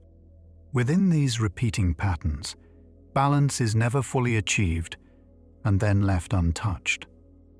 It is continuously approached, maintained briefly, and then adjusted again. Small deviations are corrected before they grow large. Larger disruptions trigger broader responses, engaging multiple systems at once.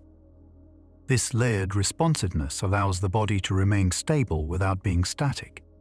The concept of homeostasis often gives the impression of stillness, but in reality it describes motion held within limits.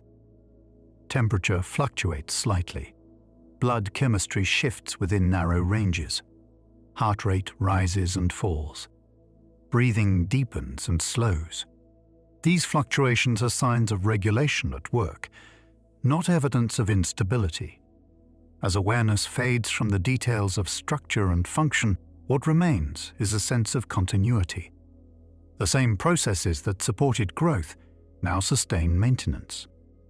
The same signals that once shaped development now guide adaptation. Nothing essential is discarded. Priorities simply shift. In this continuity, the boundary between systems becomes less important than their cooperation. Circulation supports respiration. Respiration supports metabolism. Metabolism supports movement. Movement influences circulation. Each loop feeds into the next, forming an unbroken chain of dependence. Even the passage of time itself is managed through this cooperation. Cells age and are replaced. Tissues remodel. Functions adjust. Life proceeds not by resisting change, but by incorporating it into regulation. Aging, in this sense, is not a failure of control, but a gradual recalibration within new limits. Throughout it all, the body remains engaged in its work, not striving, not resting completely, but maintaining a steady internal dialogue. Signals are sent. Responses are shaped. Conditions are monitored. Balance is restored, again and again. This quiet persistence is what allows everything else to happen. Thought, movement, sensation, and rest all unfold on top of it. The body supports experience, then recedes from notice, continuing its regulation without interruption. And so, as this exploration draws toward its end, the human body can be understood not as a collection of parts to be memorized, but as a living system defined by cooperation. Cells, tissues, organs, and systems working together moment by moment to sustain internal order. In that cooperation lies durability. Not permanence, but continuity. A balance maintained through adjustment. A rhythm sustained through change. The body carries on, quietly and reliably, maintaining the conditions that allow life to continue. As the final sections come into view, the emphasis returns once more to the idea that nothing in the body functions in isolation. Every process described so far, from the movement of ions across a membrane to the circulation of blood through the heart, exists within a wider context of cooperation. What appears simple at one level reveals layers of coordination beneath it. The body does not wait for failure before responding. Regulation is anticipatory as well as corrective. Changes in posture alter blood pressure before it falls dangerously low. Breathing adjusts in advance of rising carbon dioxide. Hormonal signals prepare tissues for expected demands. This predictive element reduces strain and preserves stability with minimal disruption. This capacity for anticipation emerges from repeated patterns. Over time, systems learn what usually follows certain conditions and adjust accordingly. Muscles tense slightly before a movement is completed. Heart rate begins to rise at the onset of exertion. Digestive activity increases at familiar mealtimes. These adjustments reflect the integration of past experience into present regulation. Even so, the body remains prepared for the unexpected. Redundant pathways, reserve capacity, and overlapping control mechanisms provide protection against sudden change. When one route is compromised, others can often assume its function, at least temporarily. This resilience does not prevent all failure, but it delays and mitigates it, buying time for recovery or adaptation. Across decades, this balance between anticipation and response shapes health and function. Systems that are regularly engaged remain responsive. Those that are neglected may lose flexibility. Yet the underlying regulatory framework remains in place, ready to re-engage when conditions require it. In moments of quiet, when external demands recede, the body does not become inactive. It shifts its focus inward. Repair, consolidation, and recalibration take precedence. The same systems that support action now support restoration. This alternation between outward engagement and inward maintenance sustains long-term function. Taken together, these patterns reveal a body designed not for stillness, but for continuity. Stability is achieved through motion, order through interaction, endurance through adjustment.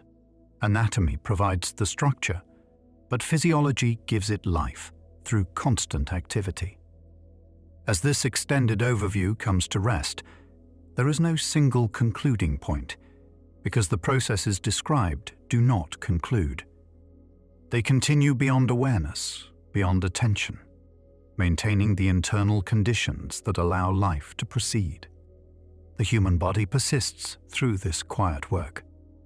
Signals flowing, fluids circulating, tissues renewing, systems cooperating, balance preserved not once but repeatedly, moment by moment, through a steady rhythm of regulation that carries on without pause. As the rhythm of regulation continues, the body demonstrates one final, unifying characteristic: continuity without conscious oversight. There is no moment when the internal systems pause to assess whether they should continue. They simply do. The heart maintains its cadence. The lungs continue their exchange. Filtration, secretion, repair, and renewal proceed as they always have, guided by the same feedback signals that have operated since early development. This continuity is not monotonous. It is responsive. Subtle changes in posture alter circulation. Shifts in light influence hormonal timing. Variations in temperature prompt adjustments in blood flow and metabolism. Each response is proportionate, scaled to the size of the disturbance, and reversed when no longer needed. The body neither overreacts nor ignores change. It adapts. What allows this adaptability is communication. Chemical signals, electrical impulses, and mechanical forces move information through the body in parallel. No single message carries the whole picture. Instead, countless small signals combine to shape an appropriate response. In this way, regulation emerges from collaboration rather than command. Over time, these responses accumulate into patterns that feel stable. A resting heart rate settles into a familiar range. Breathing adopts a characteristic rhythm. Body temperature hovers within narrow limits. These patterns are not imposed. They arise naturally from the interaction of systems tuned to one another. Even when external conditions shift dramatically, the internal environment remains comparatively calm. This contrast is one of the defining achievements of physiology. While the world outside changes unpredictably, the internal world is buffered, smoothed, and stabilized. Life unfolds within this protected space. The longer these processes operate, the more they reveal their purpose. Not to eliminate change, but to manage it. Not to preserve exact states, but to maintain workable ranges. Not to seek perfection, but to sustain function. This practical balance allows complexity to persist without collapse. As attention drifts further from structure and detail, what remains is an appreciation of the system as a whole. A network of interactions refined for endurance. A pattern of regulation that does not require awareness. A quiet intelligence embedded in physiology itself. In stillness, this intelligence continues its work. The body remains active beneath the surface, maintaining its internal order while the mind rests. Signals are exchanged. Corrections are made. Balance is preserved. And so, without ceremony or conclusion, the processes described carry on. The human body continues its steady regulation, moment by moment, sustaining the conditions that allow life to proceed calmly and uninterrupted. As this internal order is maintained, the body shows no awareness of beginnings or endings. Regulation does not move toward a final state. It simply continues, adjusting in small increments, responding to the present moment while carrying the imprint of past conditions. This ongoing responsiveness is what allows the body to persist without interruption. Within this persistence, variability is not only tolerated, but expected. Heart rate changes with breathing. Blood pressure shifts with posture. Hormone levels rise and fall across daily cycles. These fluctuations are signs of health, evidence that systems are responsive rather than rigid. Absolute constancy would indicate failure, not stability.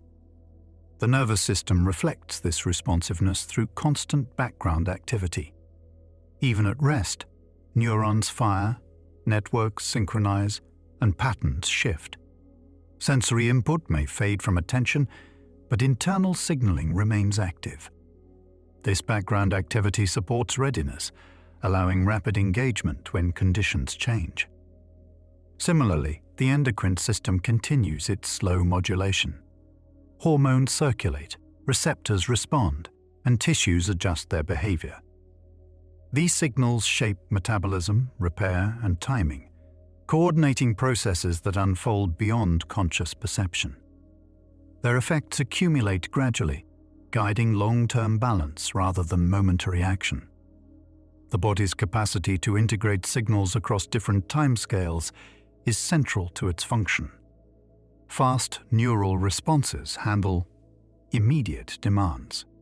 Slower hormonal changes shape adaptation. Structural remodeling reflects long-term patterns of use. Together, these layers ensure that regulation remains both precise and enduring. Across organs and systems, this integration maintains coherence. No single process dominates. Each contributes its influence, weighted according to context. When one signal grows stronger, others adjust in response. Balance emerges from this continuous negotiation. Even as conditions shift across hours, days, and years, the same principles apply. Intake and output are matched. Repair follows wear. Activity alternates with rest. The body does not seek equilibrium once and for all. It repeatedly approaches it, corrects, and moves on. This repeated approach gives regulation its quiet rhythm. Not dramatic, not forceful, but persistent. It allows the body to function without calling attention to itself, supporting awareness while remaining largely unseen. As this exploration reaches its final stretch, there is no new system to introduce, no final structure to name. What remains is the pattern that has underpinned every section: cooperation, feedback, adaptation.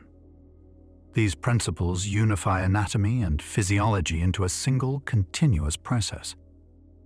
In that process, the body carries on its work. Fluids circulate.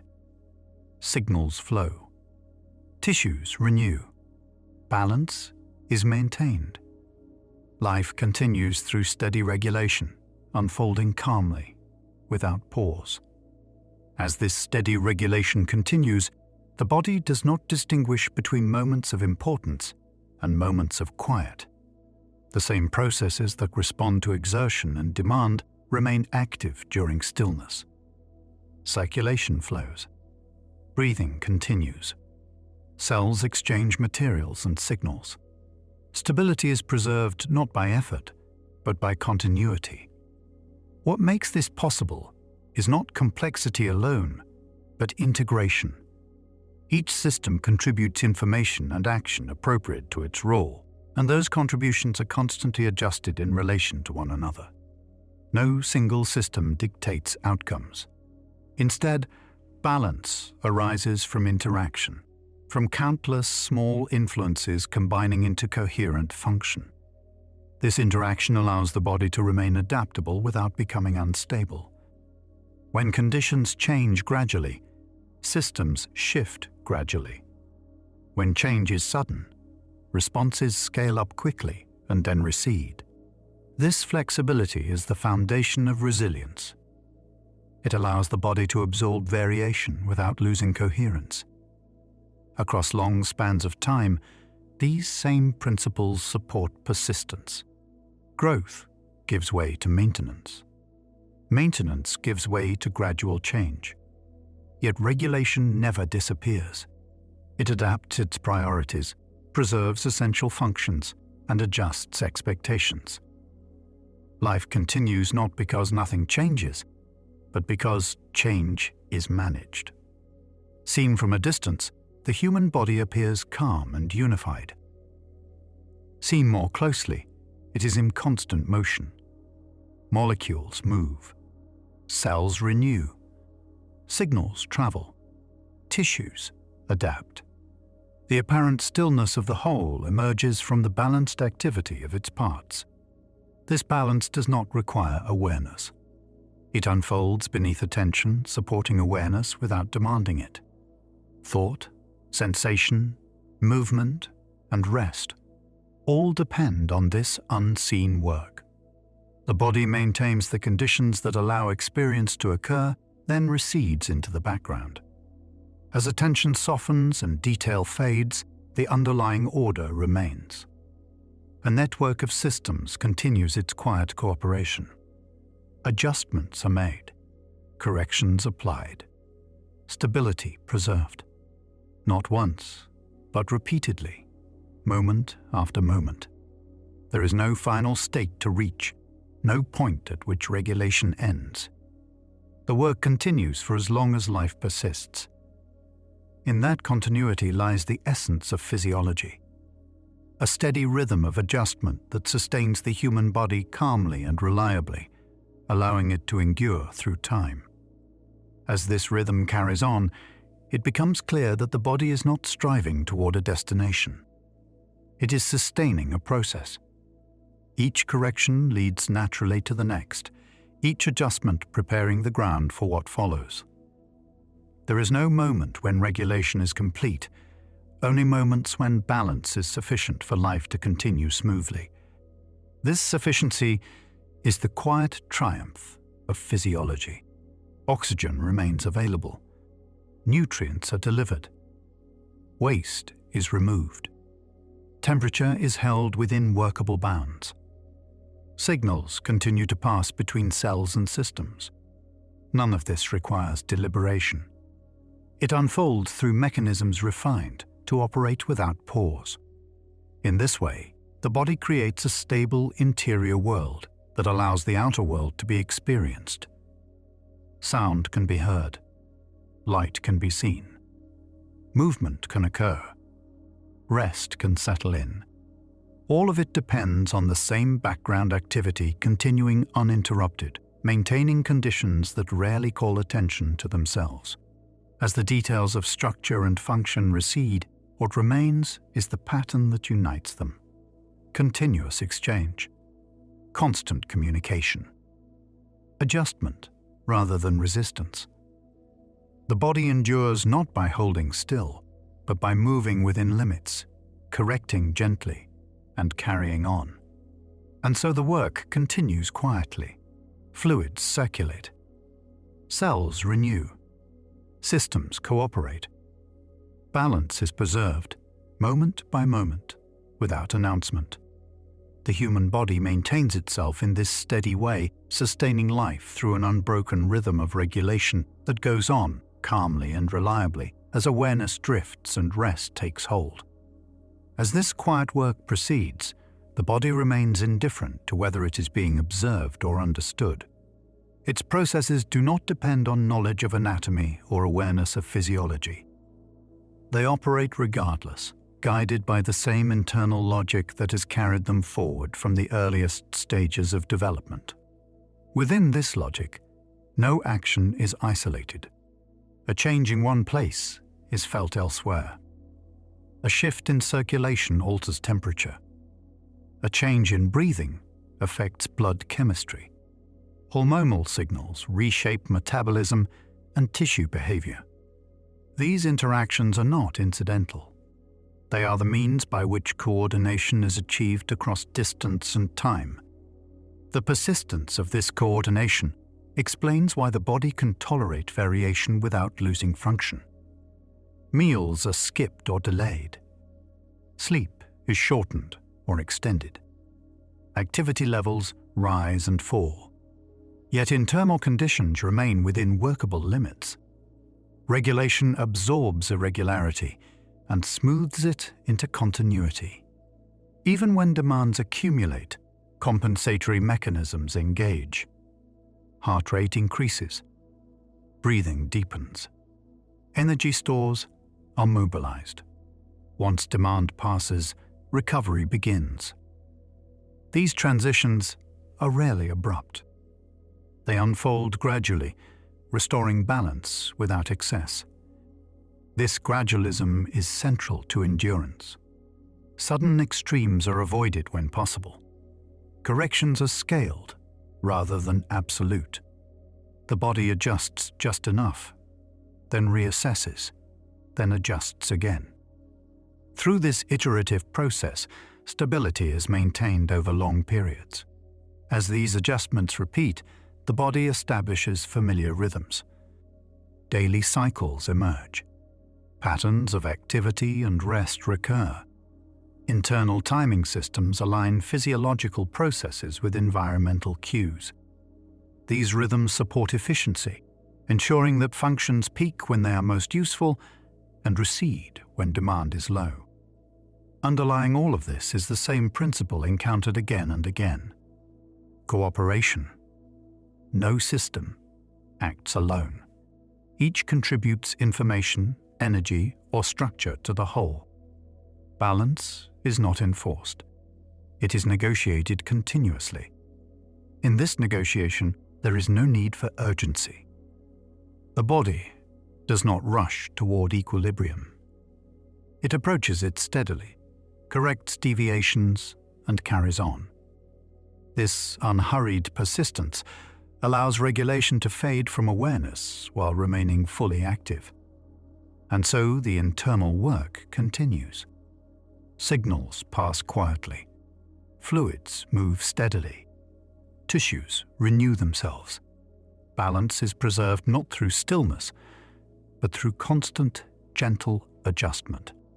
The human body sustains itself in this way, calmly maintaining the conditions that allow life to continue uninterrupted. As this steady maintenance carries on, the body demonstrates a final quality that underlies everything described so far: quiet reliability. There is no need for constant correction from outside, no requirement for conscious supervision. Regulation unfolds as a background process, sustaining internal order while attention turns elsewhere.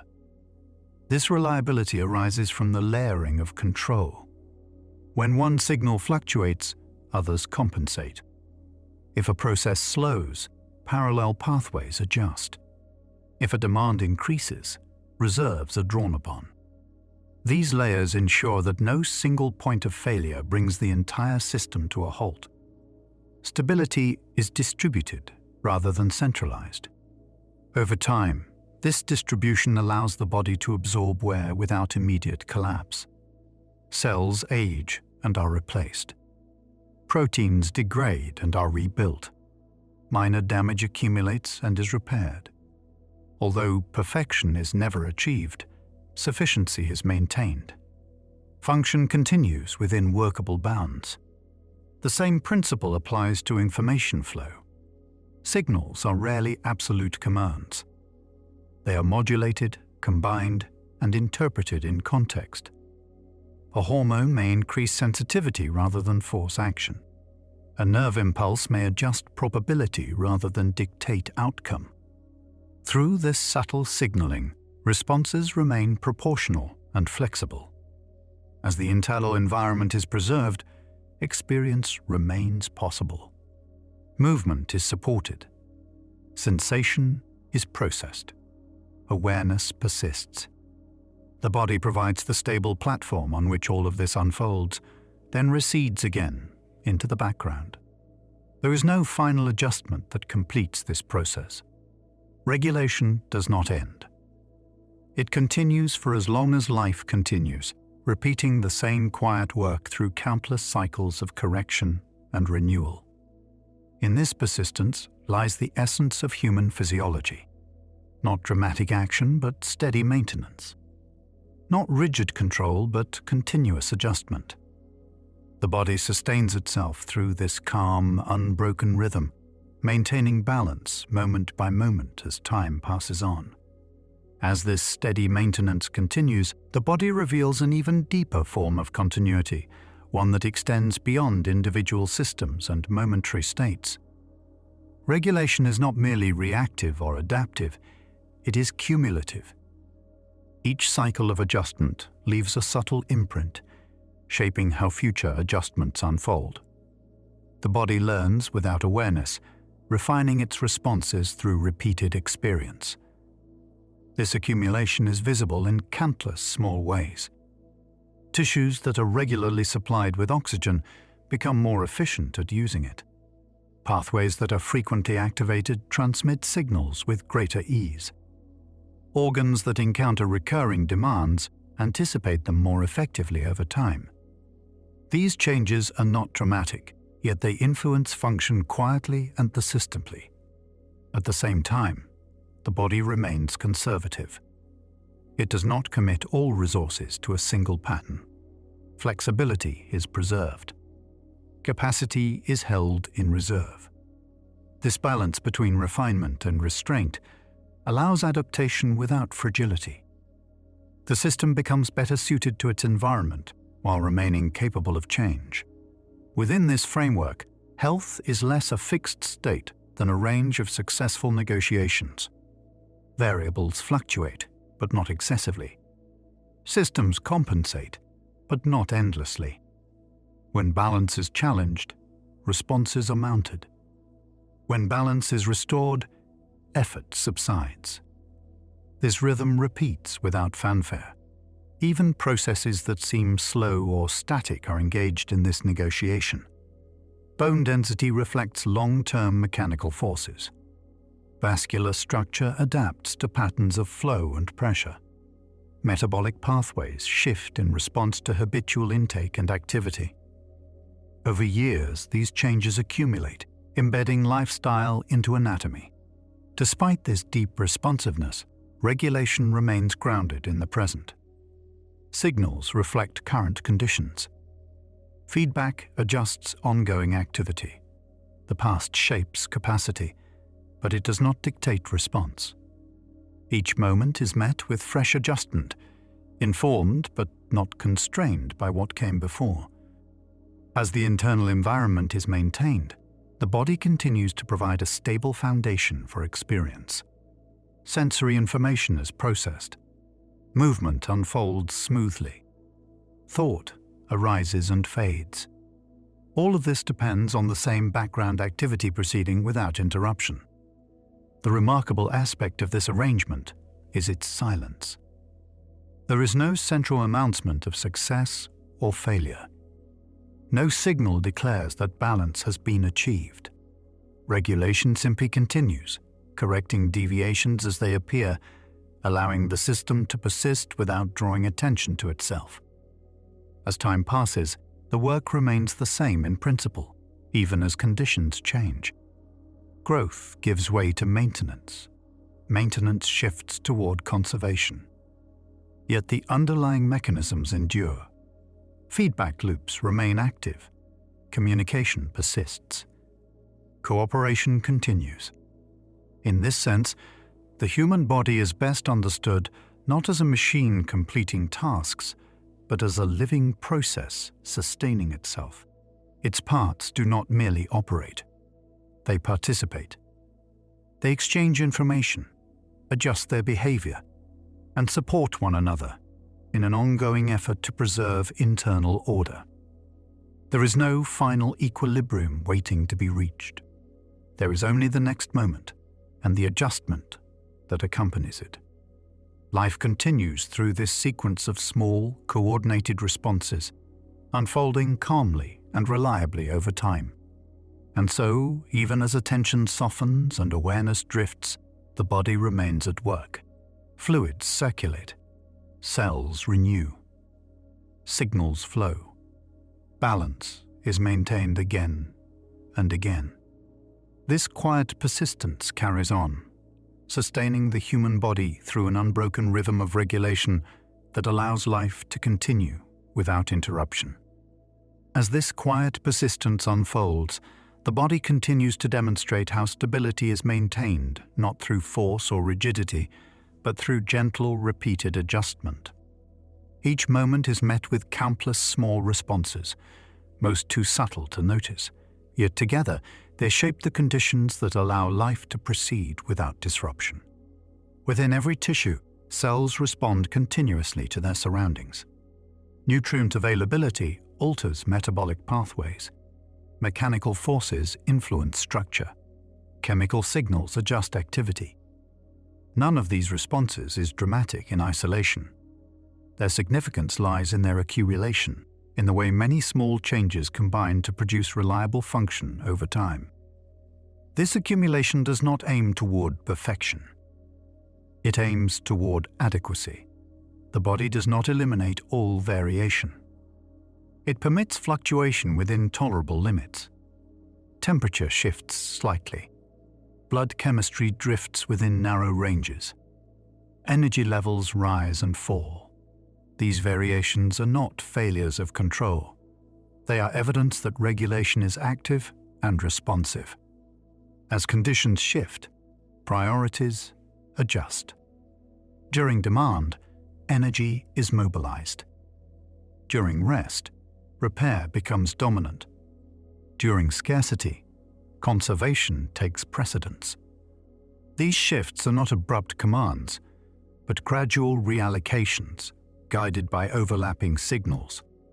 Neural input provides speed. Hormonal influence provides endurance. Structural adaptation provides memory. Over long periods, these layered responses shape the body's trajectory. Patterns of use strengthen some pathways while others recede. Organs adapt to typical demands. Systems refine their coordination. The body becomes tuned to its circumstances while remaining capable of change. Despite this tuning, the internal environment remains buffered from extremes. External variation is softened before it reaches the core. Sudden cold prompts vasoconstriction. Heat triggers cooling mechanisms.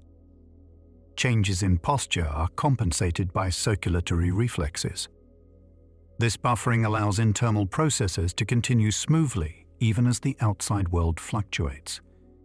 The effectiveness of this buffering depends on cooperation. No single system can manage it alone. Circulation, respiration, metabolism, and neural control all contribute. Each system adjusts its behavior based on signals from the others. Balance emerges from this mutual responsiveness. Even awareness itself depends on this cooperation. Conscious experience requires stable delivery of oxygen and glucose, precise ion balance, and controlled temperature. When any of these conditions drift too far, awareness fades. The mind rests on a foundation maintained by physiology. As the hours pass and attention drifts, this foundation remains intact. The body continues its work without pause. It does not anticipate an endpoint. It does not seek completion. It sustains a process, moment by moment, through continuous regulation. In this sustained activity lies the essence of endurance. Not resistance to change, but accommodation. Not static equilibrium, but dynamic balance. The body persists by responding, correcting, and carrying on. And so the internal rhythm continues. Signals move through tissues. Fluids circulate through vessels. Cells renew their components. Systems adjust their output. Balance is maintained through countless small acts of cooperation. This quiet continuity allows everything else to happen. Movement, sensation, thought, and rest all unfold against this steady background. The body supports them silently, maintaining internal order without demanding attention. As this extended exploration reaches further into stillness, the same pattern remains. Regulation continues. Adjustment follows adjustment. Life persists through a calm, unbroken rhythm that carries the human body forward through time. As this final stretch unfolds, the focus turns toward the systems that quietly manage what remains after energy has been used, after nutrients have been absorbed, and after cells have completed their work. Among these, the urinary and lymphatic systems perform roles that are rarely noticed, yet absolutely essential to internal balance. The urinary system is not simply a waste disposal route. It is a fine regulator of chemistry, volume, and pressure. At its center are the kidneys, two compact organs positioned along the posterior abdominal wall. Though modest in size, they receive an extraordinary share of the body's blood flow, filtering it repeatedly throughout the day. This filtration is not indiscriminate. It is selective, precise, and constantly adjusted. Within each kidney are millions of nephrons, repeating functional units that carry out the work of filtration and refinement. Blood enters each nephron under pressure, passing through a specialized network of capillaries that allow water and small solutes to move into a surrounding capsule. Larger components such as proteins and blood cells remain behind, continuing their journey through the circulation. What follows is not simple elimination, but careful reclamation. As the filtrate moves along the nephron, valuable substances are selectively reabsorbed. Water, glucose, ions, and amino acids are returned to the bloodstream in proportions that reflect the body's current needs. Waste products, excess ions, and surplus water are allowed to remain, forming urine.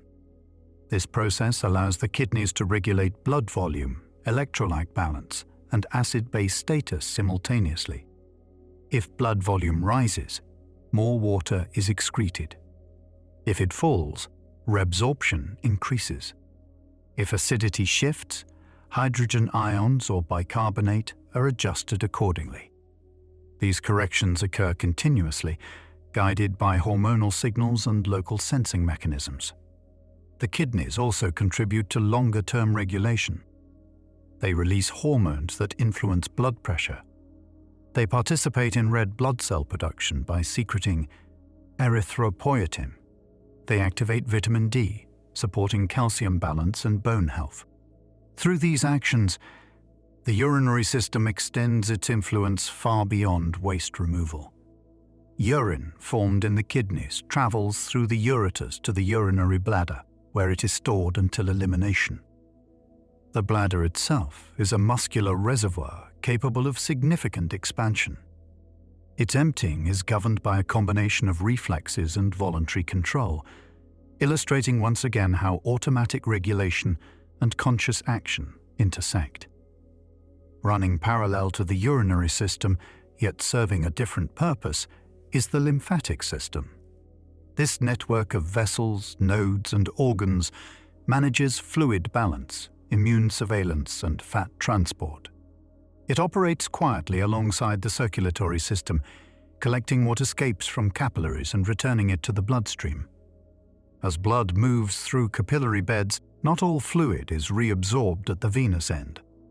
The excess enters the interstitial spaces, bathing cells and facilitating exchange. Without a mechanism to reclaim this fluid, tissues would swell and circulation would falter. The lymphatic system provides that mechanism. Lymphatic vessels begin as tiny, blind-ended capillaries embedded within tissues. These vessels absorb excess fluid along with proteins, cellular debris, and foreign particles. The fluid, now called lymph, is transported slowly through larger vessels, propelled not by a central pump, but by skeletal muscle movement, vessel contraction, and pressure changes during breathing. Along the way, lymph passes through lymph nodes, small structures that act as filtering and monitoring stations.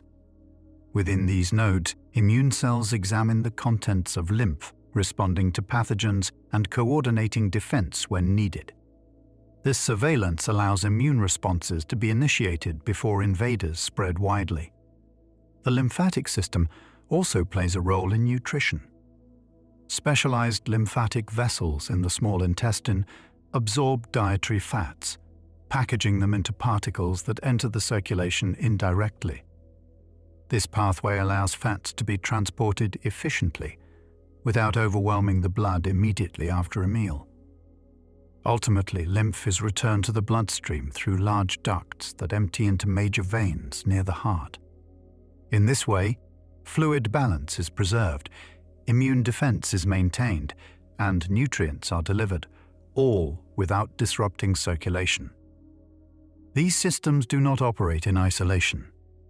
Kidney function influences blood pressure, which affects circulation and lymph flow. Immune activity within lymphatic tissues interacts with endocrine signals and nervous input. Fluid balance links urinary output, vascular tone, and tissue health. Each adjustment echoes across systems. As this integration continues, the reproductive system adds another dimension to physiology. Unlike other systems, reproduction is not required for individual survival. Yet it is essential for the continuation of the species, and its regulation is deeply intertwined with hormonal, nervous, and metabolic processes. In males, the reproductive system is organized around the continuous production of sperm and the delivery of these cells. In females, it is organized around cyclical preparation, potential fertilization, and the capacity to support development. Though their structures differ, both systems share common principles of regulation and control. Gamete production is governed by hormonal signaling that begins in the brain. The hypothalamus and pituitary gland release signals that stimulate the gonads, coordinating development, maturation, and function.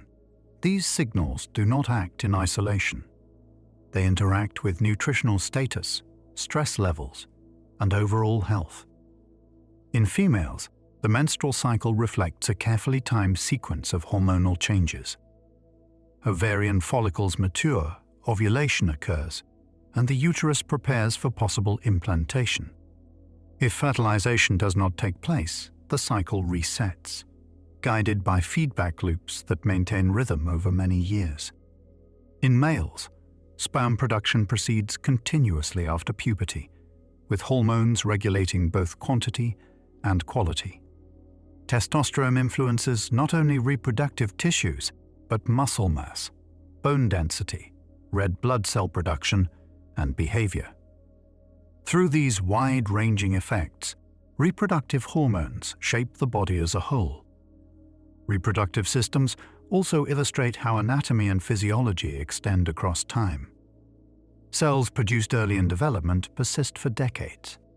Hormonal patterns shift with age. Fertility rises and falls. Yet regulation continues, adapting to each phase of life. As these final systems are considered, the same pattern emerges yet again. No system stands alone. Fluid balance, immune defense, hormonal control, and cellular renewal intersect continuously. Stability is preserved through cooperation rather than command. This cooperation does not seek completion. It has no endpoint. It sustains a process that unfolds from moment to moment, across systems, across years, across changing conditions. In this steady unfolding, the body maintains itself quietly. Waste is removed. Fluids are balanced. Defenses are maintained. New cells are formed. Old ones are replaced. The internal environment remains stable enough for life to proceed. In the next and final section, this long journey will ease toward a close, drawing these systems together into a single, calm synthesis, where the emphasis is not on detail, but on continuity, cooperation, and the quiet persistence that sustains the human body through time. As this long exploration settles, what remains is not a list of organs or a catalogue of systems, but a sense of continuity. The human body reveals itself as a living process, one that sustains itself through constant, quiet coordination. Every system described, from circulation to immunity, from filtration to reproduction, contributes to this shared task of preservation. Nothing within the body truly works alone. Fluids move because pressure is regulated. Cells function because nutrients arrive and waste departs. Signals travel because membranes maintain gradients and receptors remain responsive. Each action depends on countless others unfolding at the same time. Stability arises not from stillness, but from motion, held within limits. This motion never pauses. Even in deep rest, even in sleep, internal work continues. Blood flows through vessels. Air moves in and out of lungs. Kidneys refine the chemistry of the blood. Immune cells patrol tissues. Hormones rise and fall in quiet rhythms. Repair proceeds where wear has occurred. Balance is maintained without announcement. Over a lifetime, this persistence becomes the body's defining feature. Growth gives way to maintenance. Maintenance shifts toward conservation. Yet regulation never disappears. It adapts its priorities, preserves essential functions, and adjusts to new conditions. The same principles guide every stage: feedback, cooperation, adjustment. Seen in this way, anatomy is not a static framework, but the physical expression of these principles. Structure supports function. Function reshapes structure. Together, they form a system capable of enduring change without losing coherence. There is no final equilibrium waiting to be reached. No moment when the body declares its work complete. Life continues through repetition, through the steady application of small corrections made again and again. Each breath prepares for the next. Each heartbeat follows the last. Each adjustment carries forward into what comes after. This quiet continuity allows awareness to soften. It allows attention to drift. The body does not require supervision. It sustains itself through processes refined to operate without pause, maintaining the internal conditions that make experience possible. And so the work goes on. Signals flow. Fluids circulate. Tissues renew. Systems cooperate. Balance is preserved moment by moment, calmly and reliably, carrying the human body forward through time in a steady rhythm that needs no ending.